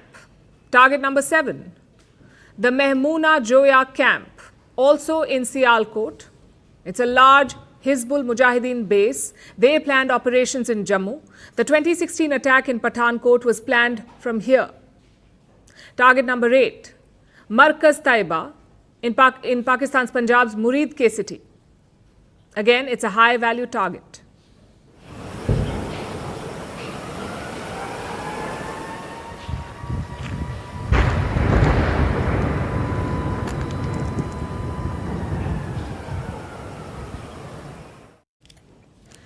This is the headquarters of the Lashkar-e-Taiba. Terrorists like Ajmal Kasab and David Headley were trained here. These were the men behind the 26/11 attacks in Mumbai in 2008. And finally, target number 9, Markaz Subhanallah in Bahawalpur, another city in Pakistan's Punjab province. This is the farthest target that India has hit in this operation. Bahawalpur is the operational center of Jaish-e-Mohammed. It lies nearly 100 kilometers from the border. It serves as a hub for indoctrination, training, and recruitment of suicide bombers. This was India's final target, also the biggest, and it caused significant damage. 10 members of Masood Azhar's family were killed in the Indian strikes. Masood Azhar is a UN-designated terrorist. Each strike by the Indian forces was precise, and each one was backed by hard evidence.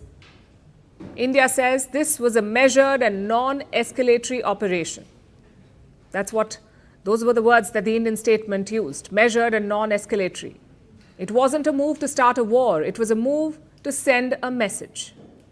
It was deemed essential that the perpetrators and planners of the 22nd April attack be brought to justice. Despite a fortnight having passed since the attacks, there has been no demonstrable step from Pakistan to take action against the terrorist infrastructure on its territory or on territory under its control. Instead, all it has indulged in are denials and allegations. That was Foreign Secretary Vikram Misri. He held a press conference today along with 2 senior women officers of the armed forces, Colonel Sophia Qureshi of the Indian Army and Wing Commander Vyomika Singh of the Indian Air Force. Now this too is a powerful message. This press conference, a Kashmiri, that is Vikram Misri, and 2 women officers, including 1 Muslim officer and 1 Sikh, telling the world about India's response to Pakistani terror. The choice of speakers on India's behalf is also India's statement that all Indians stand united in this action against Pakistan. They walked through the entire operation, target by target, frame by frame. The Murid K town is home to Hafiz Saeed, the mastermind of the 26/11 Mumbai attacks, also the man behind the Pahalgam attack, because he leads the Lashkar-e-Taiba, which is the parent outfit of the TRF, the resistance front. In fact, Foreign Secretary Vikram Misri confirmed during this press statement, yes, India has raised this before the United Nations. Pakistan tried to suppress references to the TRF on multiple occasions, and now India says that those links have been proven. Our intelligence has developed an accurate picture of the planners and backers of this team. The features of this attack also tie in with Pakistan's long track record of perpetrating cross-border terrorism in India, which is well documented and beyond question. Pakistan also has a well-deserved reputation as a haven for terrorists from around the world, with internationally proscribed terrorists enjoying impunity there. And this morning's strikes were the answer. But the operation was not the only story today. It's also about the fallout, the narrative war, Pakistan responding with fury, Prime Minister Shehbaz Sharif calling the strikes an act of war, and the warnings of retaliation. Meanwhile, the situation on the border remains tense. Indian and Pakistani forces have exchanged heavy fire because Pakistan continues to violate the ceasefire, especially in the Poonch sector. This is in Jammu. More than 10 civilians have died here on the Indian side. They were victims of Pakistan's firing and shelling on the border. Many more have been injured. Locals along the LOC are being moved to safer regions. They have been forced to take refuge inside underground bunkers. India is reinforcing its defenses. The country remains on alert, but one message stands out. from Vikram Misri's briefing this afternoon. He said that India's response was not just military, it was also strategic. Operation Sindoor was not about escalation, it was about accountability. Pakistan must answer for harboring terrorists who killed innocents without provocation. India is making sure of that.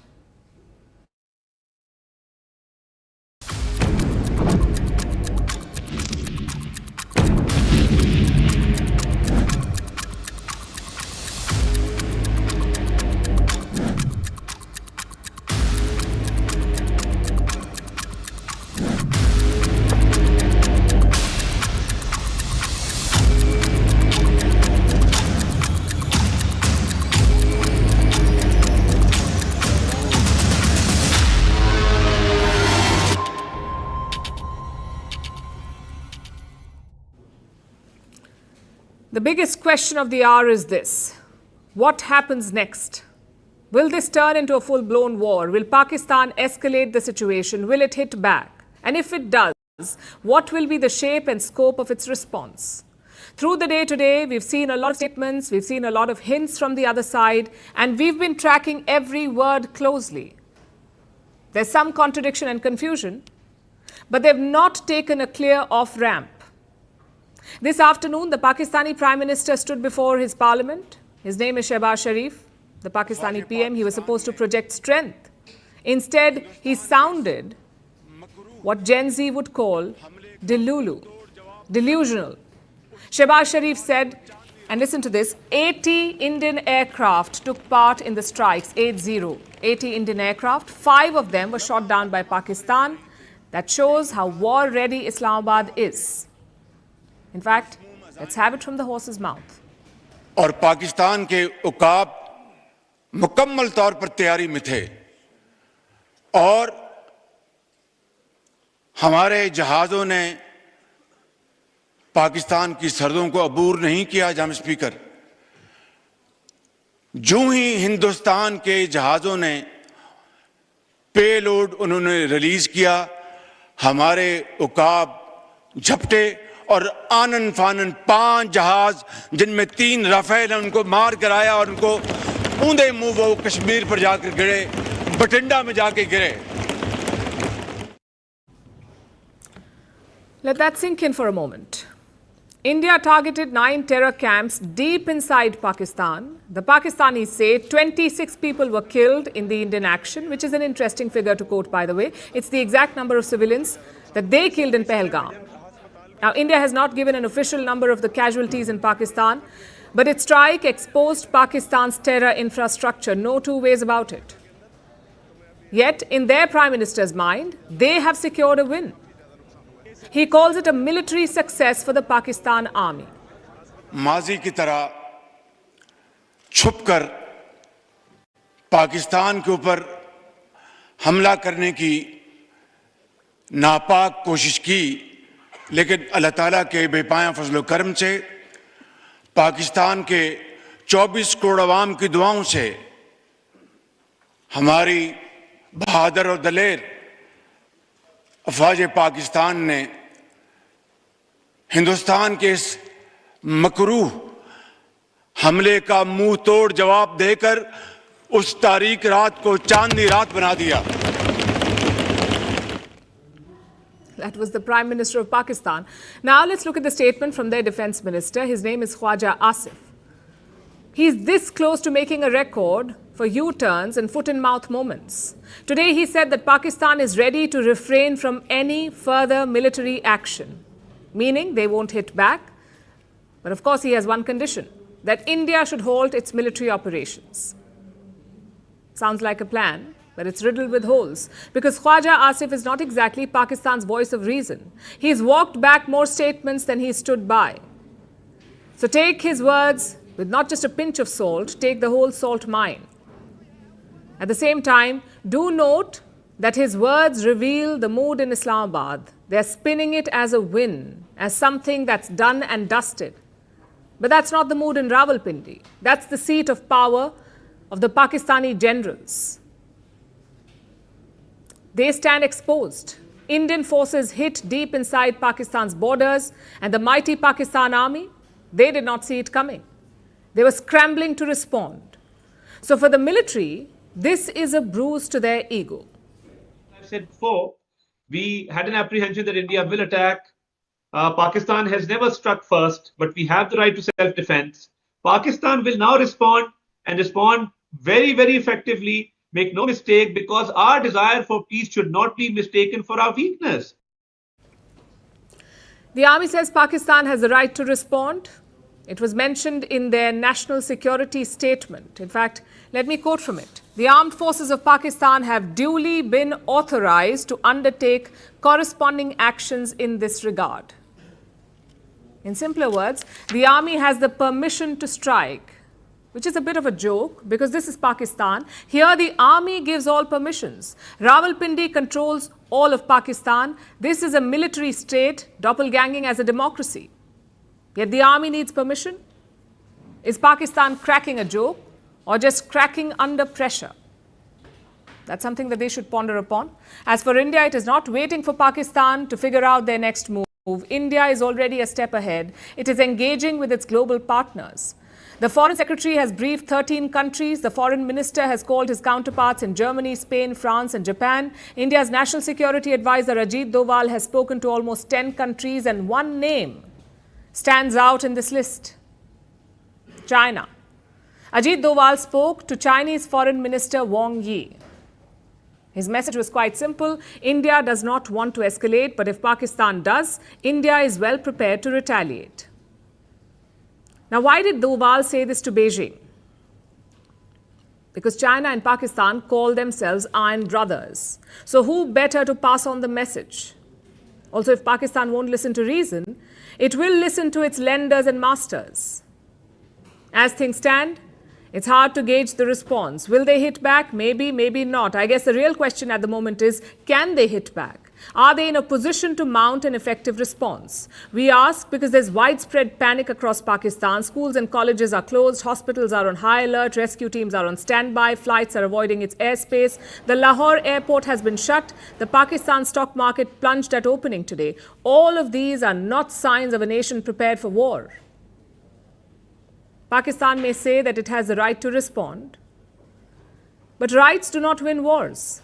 Readiness does.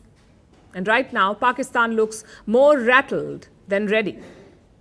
The generals in Rawalpindi may want a fight to save face, but even they know that they're playing a losing hand. Vantage continues after a short break.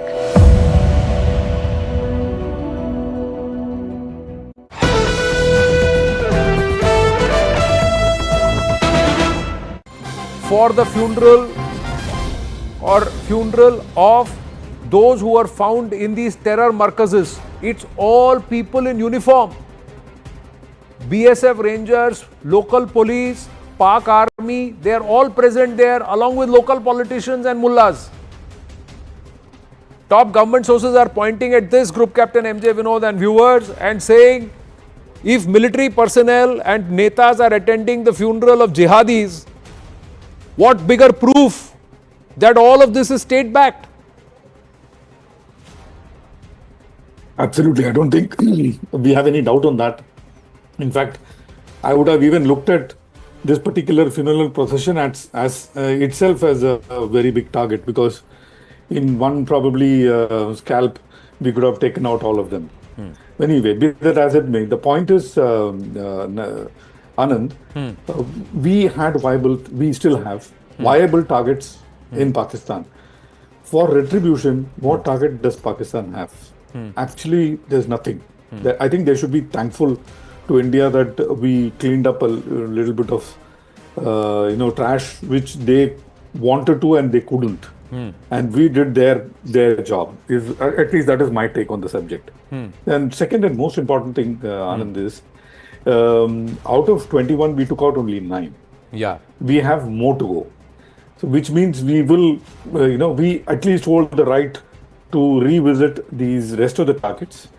Yeah. But in the same breath, let me also tell you, for Pakistan to go back to the world to say, to do some kind of operation, I would look at, if I was a Pakistani, I would look at probably the dams. because we stopped the water. The only viable target that he can go against is probably a token attack on a dam. You can't break a dam. It takes a few years to break a dam. But a token attack on dam is something which we should be watching out for. And Operation But that's Sindoor an open act of war. itself is That's not a de-escalatory measure. That's an open act of war. So is Poonch, Anand. This Poonch itself, Poonch has been completely evacuated. That's what my sources tell me. There is not a soul today. So Poonch itself is an open act of war, because number of people who have died in Poonch, your numbers and the numbers that I'm hearing are slightly in difference. I'm hearing numbers upwards of 20 and to 25, which is very close to the numbers that happened in Pulwama has happened in Poonch. So to me, Poonch is another Pulwama, and which requires even a bigger kick than what we have already given. The aspect about Operation Sindoor is also, it's an operation which is wrapped in courage and soaked in sacrifice. Yes. So it's like saying, you may break our hearts, but you'll never break our spirit. India moved with purpose, pride, and pain. If you look at, look at Delhi and people in Delhi, they all are very happy, but they are also in a heart of heart, they are, pained because so many people were killed. Sindoor, like you rightly said, is not only a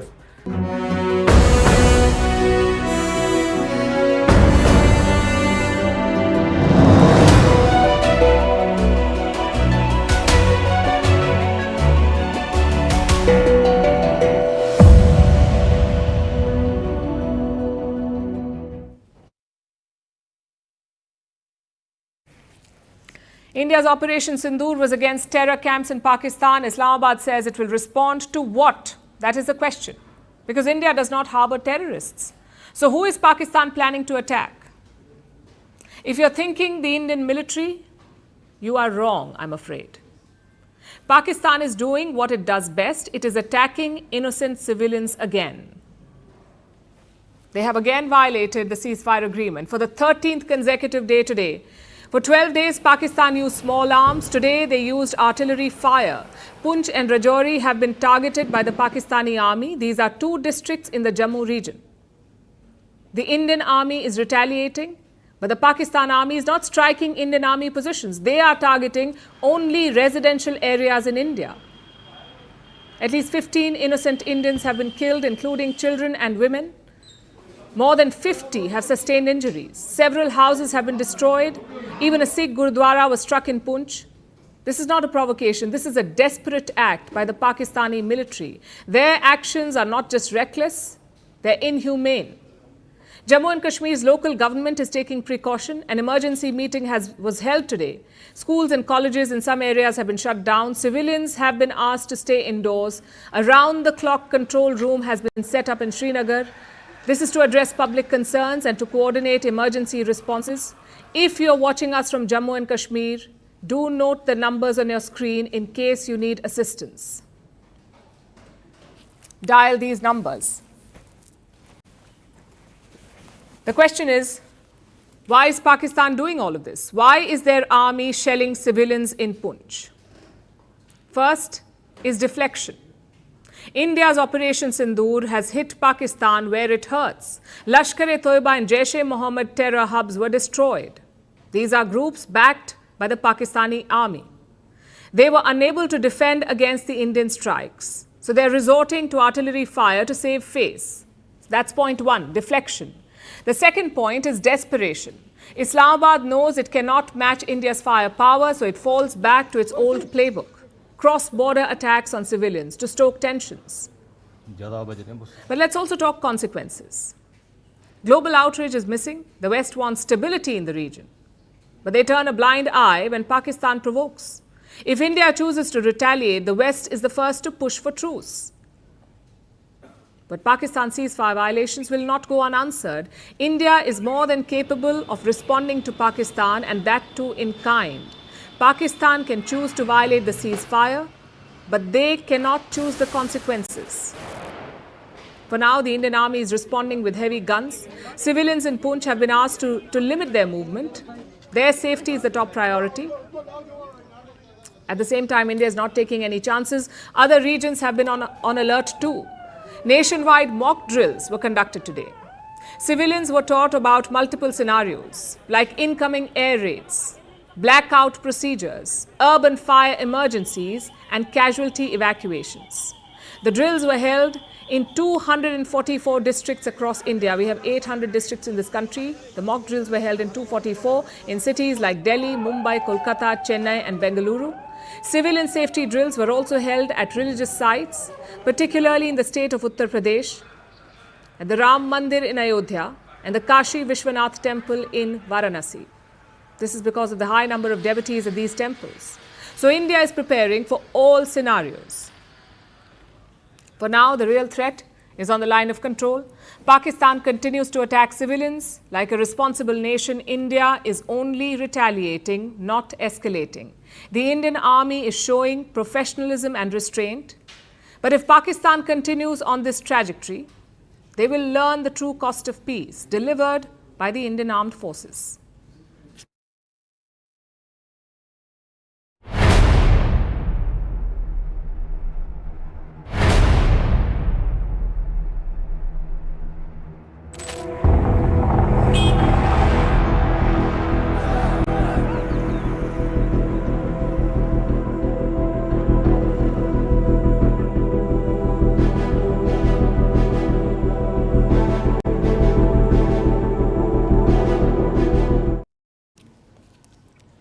Let's focus on India's strike on Bahawalpur, a city in Pakistan's Punjab province, about 400 kilometers away from Lahore.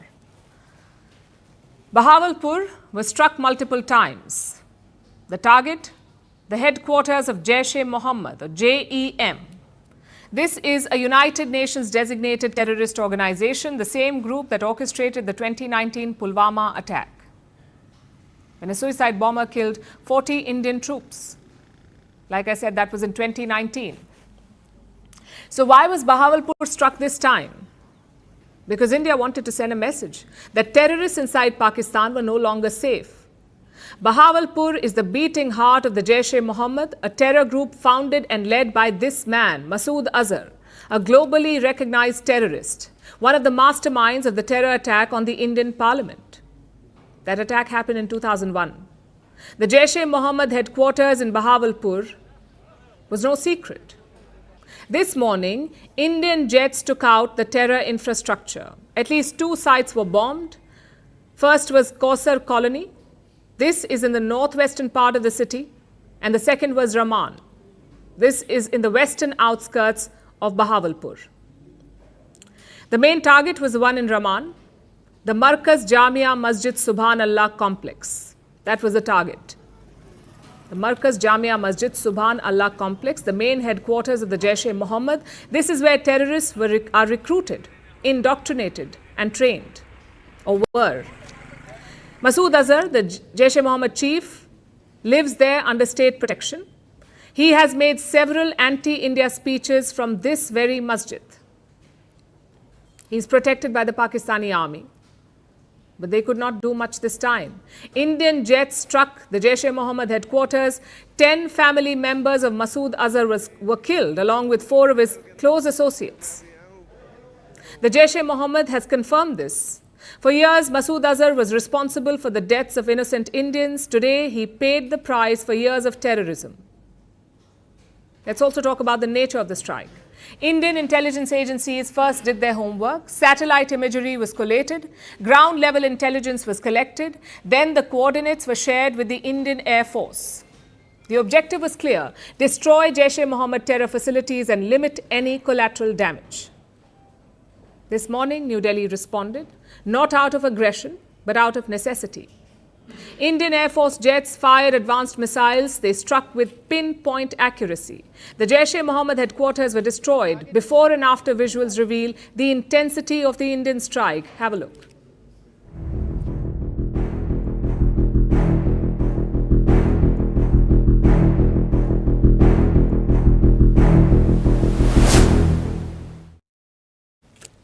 Indian armed forces say the terrorists were targeted successfully. सुभान अल्लाह भावलपुर ये international boundary से 100 kilometre दूर है। जैश-ए-मोहम्मद का मुख्यालय था। यहाँ पर रिक्रूटमेंट, ट्रेनिंग व इंडोक्ट्रिनेशन का केंद्र भी था। शीर्ष आतंकी अक्सर यहाँ आते थे। मैं आप सबको बताना चाहती हूँ कि किसी भी सैन्य ठिकाने का निशाना नहीं बनाया गया और अभी तक किसी तरह की नागरिक क्षति की रिपोर्ट नहीं है। Predictably, Islamabad has condemned the strike. They have called it an act of war. They claim that only civilians were injured in the Bahawalpur strike. Pakistan said no militant camps were targeted. I'll repeat that for you. Pakistan said no militant camps were targeted. What does that imply? That there are militant camps on Pakistani soil, but they were not targeted in the strike. Although the world already knows about all of this. Now let me also tell you why a strike on Bahawalpur is historic. This city is not some remote terror outpost. This is the 12th largest city in Pakistan.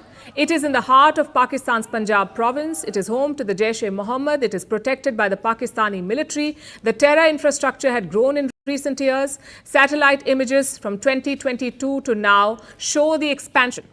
Look at what they have. Solar energy plants had been installed. New buildings had been constructed. At least 7 multi-storied structures. The compound also had swimming pools and livestock pens. Basically, the terror camp was self-sustained.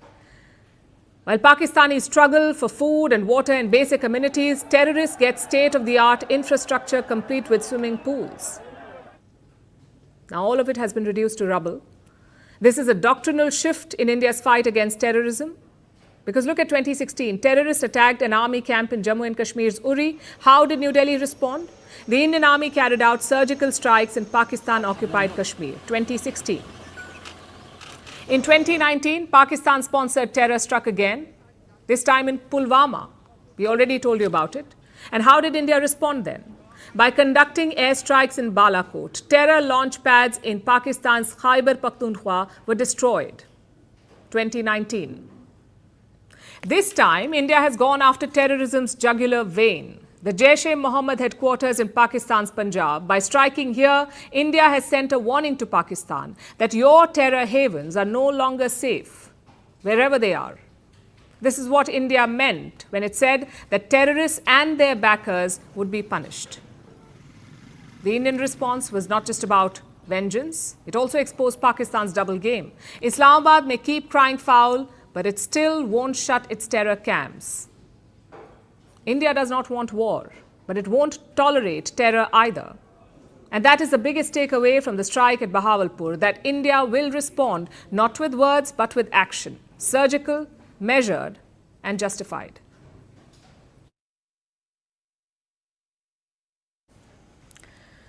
Today's wars are different. You don't just fight on land, air, and water. You also fight online. You don't just fight soldiers and aircraft. You also fight fake news. And this conflict is no different. Pakistan is waging a war on social media. They're flooding platforms with fake news and biased narratives. Their goal? To demoralize Indian forces, to sow doubt in the minds of Indians. Tonight, we'll expose this Pakistani campaign. Let's start with pictures shared by pro-Pakistani handles. All of them show a crashed fighter jet. They claim it's an Indian Rafale. The fact is, this picture is from 2021. It shows a MiG-21 jet that crashed in India's Punjab. No dogfight, no Pakistani hand. Here's another picture of a supposed Rafale on fire. Pakistani handles say it was shot down near Bahawalpur. Again, this is fake. This picture is from September 2024. It shows a MiG fighter jet crashed in Rajasthan. And these are not just posted by random handles. Pakistani media is actively amplifying it. Let me show you a report from GeoTV. It claims that India's brigade headquarters were targeted. Videos also show a building on fire. Again, absolutely false. No Indian brigade headquarters was attacked. Let me also show you another example. This is a video that shows a raging inferno. And what is the claim? That it shows an attack on Srinagar Air Base. Once again, this is fake. This video dates back to 2024. It shows sectarian violence in Khyber Pakhtunkhwa in Pakistan. How about that? Pakistan is passing off its own violence as an attack on India. And finally, one more video that we have for you. This one is being called a Pakistani missile strike on India. It shows a raging fire and plumes of smoke. A raging fire and plumes of smoke. Just one problem though. This wasn't a missile strike on India. This is from the Beirut explosion of 2020. And these are just some examples that we've put together. You've got hundreds of Pakistani propaganda handles, all of them peddling fake news. Even more dangerous are the biased accounts, accounts that know the truth but still hide it or twist it. Like this CGTN post. This is Chinese state media, CGTN. It is supposedly showing a downed Indian jet. But the video is old. The same one was peddled by Pakistani accounts last month as well. Back then, it was supposed to be the line of control. Now it is a crash Rafale. All these efforts make one thing clear. Pakistan is weaponizing social media. Their goal is to build a narrative that suits them, a narrative that differs from the truth. Let me explain this. The truth is that India struck 9 terror camps in Pakistan. It pierced through Pakistan's air defenses. But the fake narrative? That Indian jets were down, that Indian brigade headquarters were attacked, and that the Srinagar air base was destroyed. It's like creating a whole new reality, one that paints Pakistan as the victor. The question is, how can India tackle this? For starters, call them out. The Indian embassy in China is doing that. They have openly called out the Global Times. The Global Times is another Chinese mouthpiece. It claimed that Pakistan shot down Indian jets. But the Indian embassy has fact-checked them. That's one thing that India can do. Secondly, do more to spread your evidence, your side of the story. India has released radar images of its strikes on Pakistan. But releasing alone is not enough. Amplify them, share them widely, maybe even edit them for effect. You've seen the Israelis do it all the time. They turn their mission videos into a spectacle.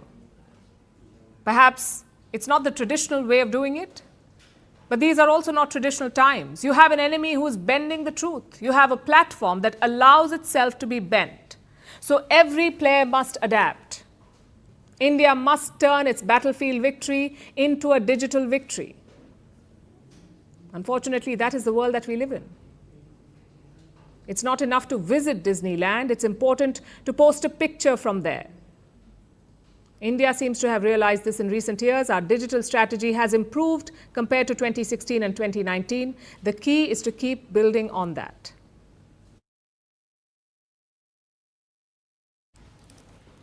Our next story takes you behind the curtains of the stage that is Pakistan. 4 men stand on it. Each plays a very different role. The first is Asim Munir, the general with absolute power. Then there's Shehbaz Sharif, the prime minister who speaks of peace but doesn't hold the reins. Then there's the defense minister, Khwaja Asif, blunt, unpredictable and always ready to provoke. And finally, the government spin doctor, Ataullah Tarar, carefully crafting the narrative that the army wants the world to hear. Together, these 4 men are steering Pakistan's response at this point, but only one of them is truly in command. Our next report tells you more. General Asim Munir, Pakistan's army chief. And without a doubt, the most powerful man in the country. So it's no surprise that Munir has a clear vision for Pakistan's foreign policy. After all, the military is the one that calls the shots. It's what we're now calling the Munir Doctrine. The goal, cultivate a more moderate image for Pakistan. Position Islamabad as a middle power. Focus on geo-economic development as a core priority. But the Munir Doctrine had a far more ambitious agenda. A shift back to ideological maximalism over Kashmir, anchoring it in military determination and an Islamic nationalist narrative. Just days before the Pahalgam attack, Munir referred to Kashmir as Pakistan's jugular vein. Government's stance on Kashmir is absolutely clear. It was our jugular vein. It is our jugular vein. We will not forget it. And we will not leave our Kashmiri brethren in their heroic struggle, what they are waging against the Indian occupation. And now he seems to have gone for it. Since the attack, Munir hasn't said much. He's not the loudest voice, but he is the one who controls the military apparatus. That means he has the final say on whether this conflict boils over. So it's clear that his will is law. But if Asif Munir is the one throwing logs onto the fire, Shehbaz Sharif is the guy trying to put it out. He is the country's prime minister, but there's a small problem. Sharif is not really in control, not in the way that you'd think. He talks about de-escalation and diplomacy, but the real power, military power that is, lies elsewhere. So Shehbaz Sharif is stuck between a rock and a hard place. He has to maintain an image of diplomacy and restraint, especially for the international community. But the reality is that he's beholden to the military establishment. So his words ring hollow most times. Let this message be loud and clear for all and sundry. Peace is our preference, but must not be construed as our weakness. We will and we shall never compromise on our dignity and security of our beloved Pakistan. Then there's Khwaja Asif, the country's defense minister. You'd think someone in his position would be calm and calculated, but that's everything Asif is not. He makes controversial statements and backtracks. He ramps up the nuclear saber rattling. He talks about doing America's dirty work. Including Britain. Well, we have been doing this dirty work for the United States for about 3 decades, and West, including Britain. But it's not just hot air. Khwaja Asif has a way of pushing Pakistan's rhetoric to the edge. And last, there's a new face making his mark. Ataullah Tarar, Pakistan's information minister. Think of him as the one who makes sure the narrative stays on course. At least the narrative the army wants you to hear.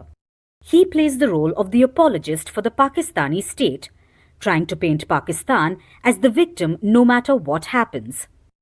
Tarar's job is to control the flow of information, and let's just say he's got a knack for it.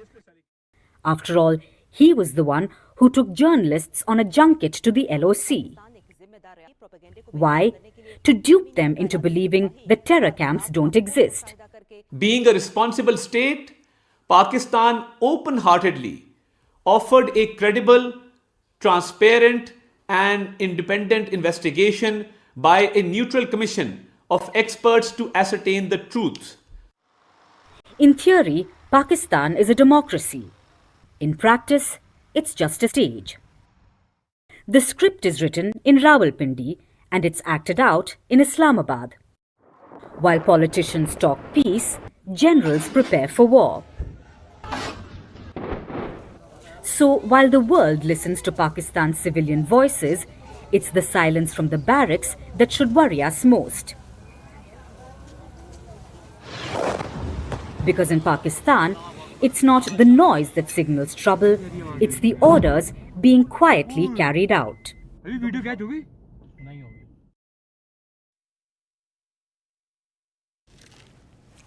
What happens when tensions escalate between two nuclear neighbors? Understandably, the anxiety spreads, world reactions begin pouring in, major powers advise caution, and rightly so. But sometimes this manifests in problematic ways, punctuated by lecturing, hypocrisy, and double standards. And this is exactly what India is witnessing today. The world is reacting on predictable lines in the aftermath of Operation Sindoor. We'll start with China. It has condemned India's strikes on Pakistan. It has called on both India and Pakistan to prioritize peace and stability and to remain calm. Now, if this sounds patronizing and hypocritical, it is, and there is more. China says that it is willing to play a quote-unquote constructive role in easing tensions. This is Pakistan's so-called iron brother. Also, its ATM, China itself is a bully and aggressor, the biggest source of weapons to Pakistan, and it now wants to position itself as a mediator. Then we have the Americans who funded the Pakistani military for ages. Their president, Donald Trump, has called Operation Sindoor a shame. No, it's a shame. We just heard about it just as we were walking in the doors of the Oval. Just heard about it. I guess people knew something was going to happen based on a little bit of the past. They've been fighting for a long time. You know, they've been fighting for many, many decades and centuries, actually, if you really think about it. No, I just hope it ends very quickly. Shortly after this, Marco Rubio reacted. He is the U.S. Secretary of State, their foreign minister basically, and he said that the U.S. will, and I'm quoting, continue to engage both Indian and Pakistani leadership towards a peaceful resolution. The UK has said that it stands ready to help out. Their foreign secretary reached out to India and Pakistan. He says, and I'm quoting again, if this escalates further, nobody wins. British Prime Minister Keir Starmer said both parties must engage in dialogue. That's basically the tone of most statements. And why is this a problem? For two reasons. First, the unabashed insensitivity of the West. If terrorists attack civilians in London, they're shot dead. If terrorists attack New York, they're hunted down. The Americans will happily raise an entire country in the process. But if there is a terror attack in Kashmir, dialogue should magically result in a peaceful resolution. Well, India wants peace too, which is why it is going after terrorist camps. The West should in fact thank us. But in a puzzling turn of events, even Afghanistan's Taliban is giving the same resounding advice on peace. I have to say, it's a bit rich coming from them. Now to the second issue with these statements. They put the onus of peace equally on India and Pakistan, which is a flawed approach, because one is an aggressor and promoter of terrorism. The other is reacting to a provocation and dismantling terror camps. Yet, some world powers fail to see this. Germany says, and I'm quoting, responsible action is urgently needed from both countries. France understands India's desire to protect itself, but obviously calls on both India and Pakistan to exercise restraint. Same with the UAE. And some parties have even flipped the script, like Turkey. They have called on both parties to act with quote-unquote common sense. The UN Secretary General, Antonio Guterres, is concerned about the Indian military operations in Pakistan. He says, and I'm quoting, that the world cannot afford a military confrontation between India and Pakistan. Well, that may be true. We are all concerned, in fact. But we are also clear-eyed. We know exactly what triggered the tensions. It was Pakistan's terrorism. So expressing concern about India's response is counterproductive. If anything, India is promoting the cause of peace by eliminating terrorists. So the onus of de-escalation should be on Pakistan. Thankfully, India also has strong partners who do not shy away from calling out Pakistani terrorism. Israel, for one, has called Operation Sindoor an act of self-defense by India. Their ambassador to India says that terrorists should know there is no place to hide from their heinous crimes. And that pretty much sums it up. Pakistan is a terror state. It is a global threat. The world has not been able to stop it. But when India witnesses bloodshed on its soil and New Delhi reacts, suddenly it becomes too easy to lecture and to dish out the templated both countries spiel. Vantage continues after a short break.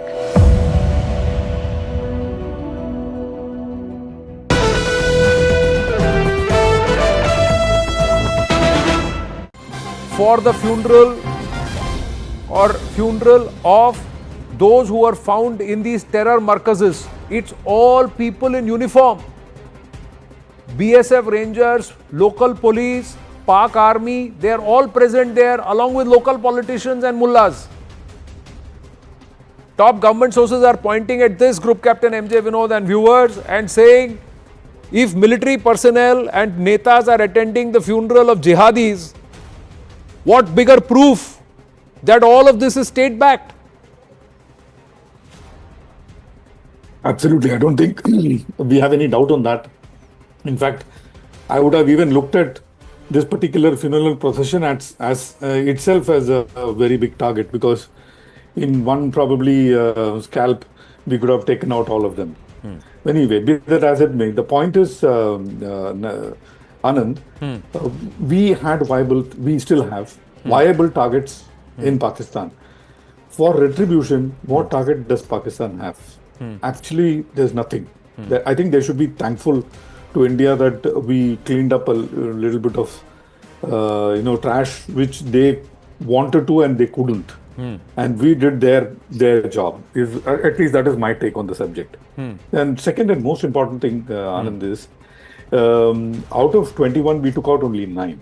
Yeah. We have more to go. So which means we will, we at least hold the right to revisit these rest of the targets.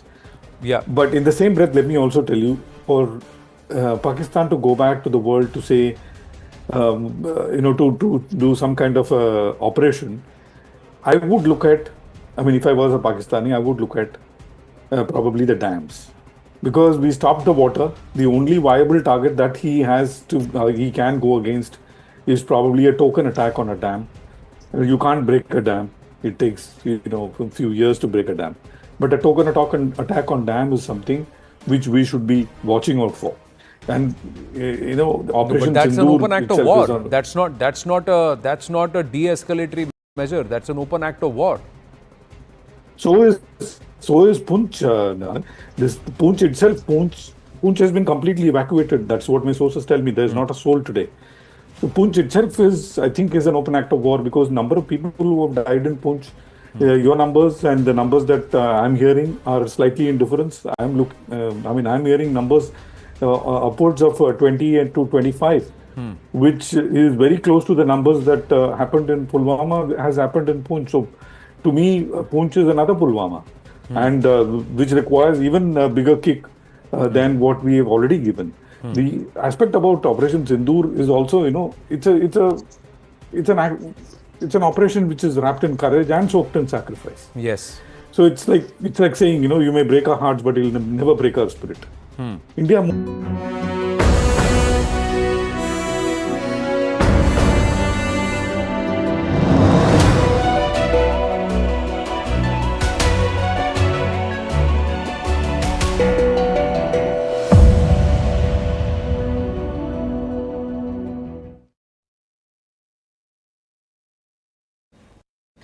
After India stood up to the terror state, it has also boldly braved what came next.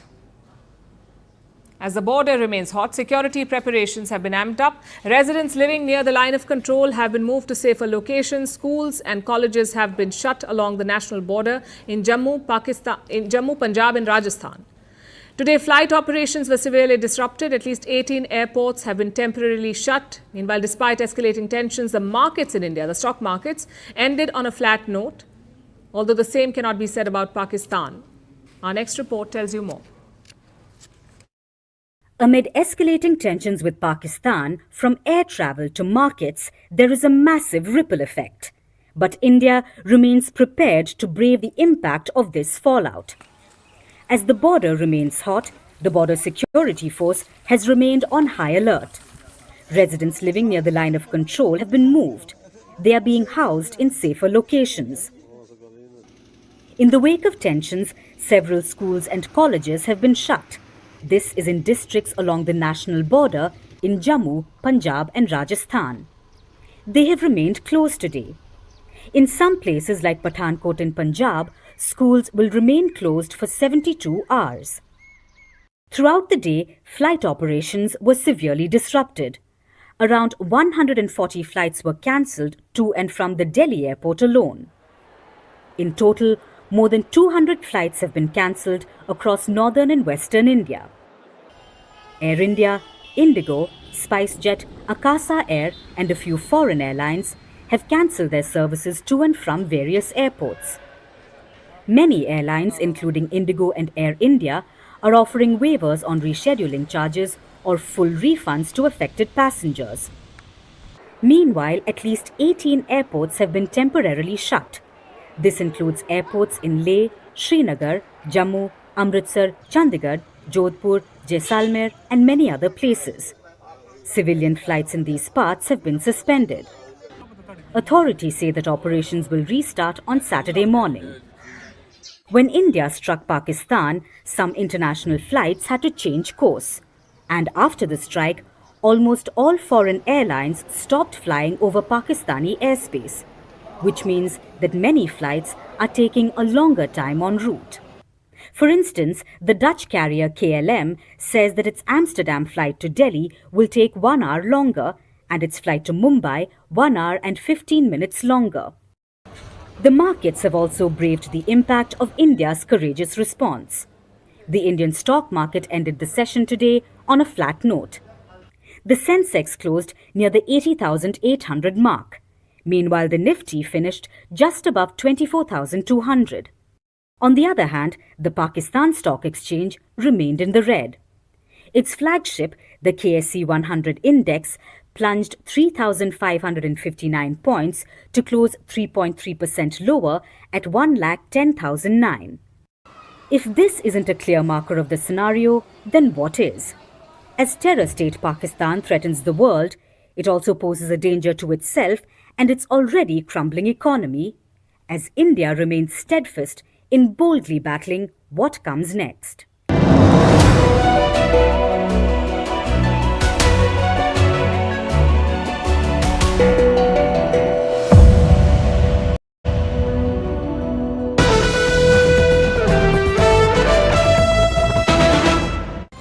For the funeral of those who are found in these terror markazes, it's all people in uniform. BSF Rangers, local police, Pak Army, they are all present there along with local politicians and mullahs. Top government sources are pointing at this, Group Captain MJ Vinod and viewers, and saying if military personnel and netas are attending the funeral of jihadis, what bigger proof that all of this is state-backed? Absolutely. I don't think we have any doubt on that. In fact, I would have even looked at this particular funeral procession as itself as a very big target, because in one probably scalp, we could have taken out all of them. Anyway, be that as it may, the point is, Anand, we still have viable targets in Pakistan. For retribution, what target does Pakistan have? Actually, there's nothing. I think they should be thankful to India that we cleaned up a little bit of trash which they wanted to and they couldn't. And we did their job. At least that is my take on the subject. And second and most important thing, Anand, is out of 21, we took out only 9. Yeah. We have more to go. So which means we will, we at least hold the right to revisit these rest of the targets. Yeah. But in the same breath, let me also tell you, for Pakistan to go back to the world to say, to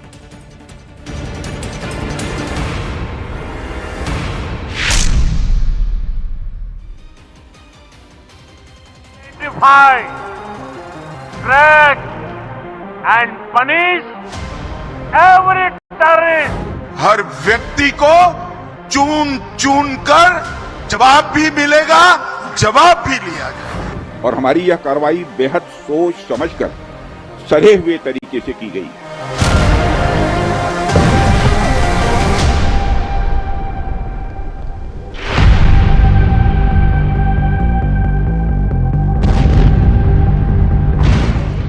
Bharat सरकार पूरे world को ही इसके against खड़ा होकर के और इनको नेस्ता नाबूद कर देना चाहिए। Definitely a lot of justice is there because the army people and air force people, they have done a lot of work and they have attacked the 9 terrorist hideouts and they killed them. That's a good news for all the people of India, because hereafter there may not be any terrorists attacking Indian people. हमको लगता है complete होना चाहिए। बार बार ये terrorist attack आज पहले बाहर visit मतलब जो पीओके में हुआ है, हमेशा ही होते रहता है। ये जंग मतलब ये जो टेररिस्ट लोग को पूरा ख़त्म करना चाहिए। ऐसा मतलब स्ट्राइक तो किया है, मतलब स्ट्राइक जब किया है तो कंप्लीट होना चाहिए। তাদের কাছে ধন্যবাদ। আমার হাজবেন্ড এটা নিশ্চয়ই দেখছেন, আজ যে অপারেশন সিঁদুর লিখেছে, আমার আজকে সিঁদুর তারা কেটে নিয়েছে। ভগবান আমার হাজবেন্ডকে শান্তি দিই আর ভবিষ্যতে যাতে কারোর কপালে সিঁদুর না যায় এটাই গভর্নমেন্টের কাছে আমার रिक्वेस्ट আর কিছু না इतना ही बोलूँगा कि ये इकलौती कार्रवाई नहीं होनी चाहिए ऐसे कंटिन्यू अटैक्स उन पे होने चाहिए तभी वो मतलब वो सुधरने वालों में से तो है नहीं क्योंकि पहली 2 बार भी हमने उन पर अटैक किया था मतलब रिप्लाई दिया था खुद से अटैक नहीं किया था तो तभी भी उन्होंने हिम्मत करी तीसरी बार अटैक करने की तो इस बार उन पर ऐसा अटैक होना चाहिए कि चौथा अटैक करने के लिए वो बचना ही नहीं चाहिए तभी कुछ होगा आज मोदी जी ने और जितने भी लोग इस ऑपरेशन में इन्वॉल्व हैं हमारी आर्म फोर्सेस ने आज कहीं ना कहीं उन 26 लोगों की फैमिलीज को दिखा दिया है कि हम आपका बदला पर्सनल लेवल पे land which is what do you in a second term does he want us in a second term terrorist law what this means at this juncture in time and so now on the তাদের কাছে ধন্যবাদ আমার husband এটা নিশ্চয়ই দেখছে আর যে operation সিঁদুর লিখেছে আমার আজকে সিঁদুর তারা কেটে নিয়েছে ভগবান আমার হাজবেন্ডকে শান্তি দিই আর ভবিষ্যতে যাতে কারোর অপারেশন সিঁদুর লিখেছে now on the brink of possibly an all-out war between these two nuclear-armed neighbors. Christine Fair is an American political scientist, professor with the Georgetown University, is an expert on Kashmir and Pakistan. Thank you very much, ma'am, for speaking with us here on CNN News 18. First things first, what do you make of Operation Sindoor, which was launched in the wee hours of this morning on the 7th of May by the Indian Armed Forces? They have said that they've hit 9 different locations from Muzaffarabad in the north to Muridke and to Bahawalpur, which are the headquarters of the Lashkar-e-Taiba and the Jaish-e-Mohammed. What do you make of the operation and the action that the Indian Armed Forces have taken? So I think it's a really important note that the Indians have really escalated by targeting Muridke and Bahawalpur, which are in the Punjab. I think, as all of your viewers know, the Punjab is pretty much the heartland of Pakistan. It's certainly the heartland of the Pakistan Army. And so when you talk about will Pakistan take the off-ramp, well, right now there is no off-ramp. The Pakistan Army has been put into a position where it's going to have to retaliate. And then once that retaliation takes place, it depends on how Pakistan's going to retaliate. But a retaliation is most certain to happen. I think at the strategic level, no matter how important these attacks are, and I certainly believe them to be important, the strategic level, it doesn't change Pakistan's calculus.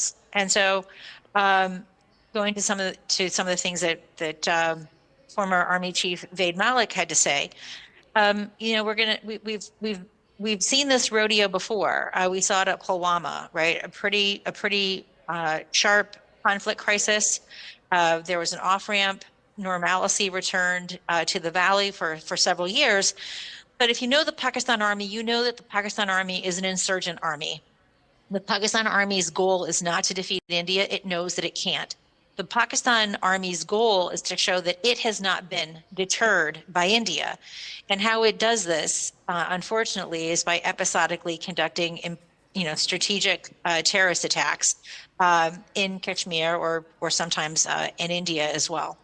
It's interesting you say elsewhere in India. I don't mean to imply that Kashmir is not a part of India. Yeah. That wasn't my intention. I just want to go to the part where you said this is the first time that India has hit Punjab proper, whether it's Bahawalpur or Muridke, and that, as you said, is the heart, the very heart of the Pakistan military establishment. Why is that such a crossing a red line in your view? I don't think it's necessarily crossing a red line, but it definitely means that looking for an immediate off-ramp is not going to be something that the Pakistan Army is going to be interested in. We also have to remember that this particular Pakistan Army at this juncture in time is really waning in popular support. Many Pakistanis have soured on the institution because of its treatment of Imran Khan. In fact, one may even say that maybe the timing of this attack in Pahalgam was precisely to generate a conflict wherein Pakistani support for the army would be shored up. So this is Pakistan's heartland. This is the heartland of the Pakistan Army. So I fully anticipate that Pakistan is going to retaliate. So here's the thing. We're all trying to understand, what is the shape or form or nature of this response. And I want to go back to one of the points that you made.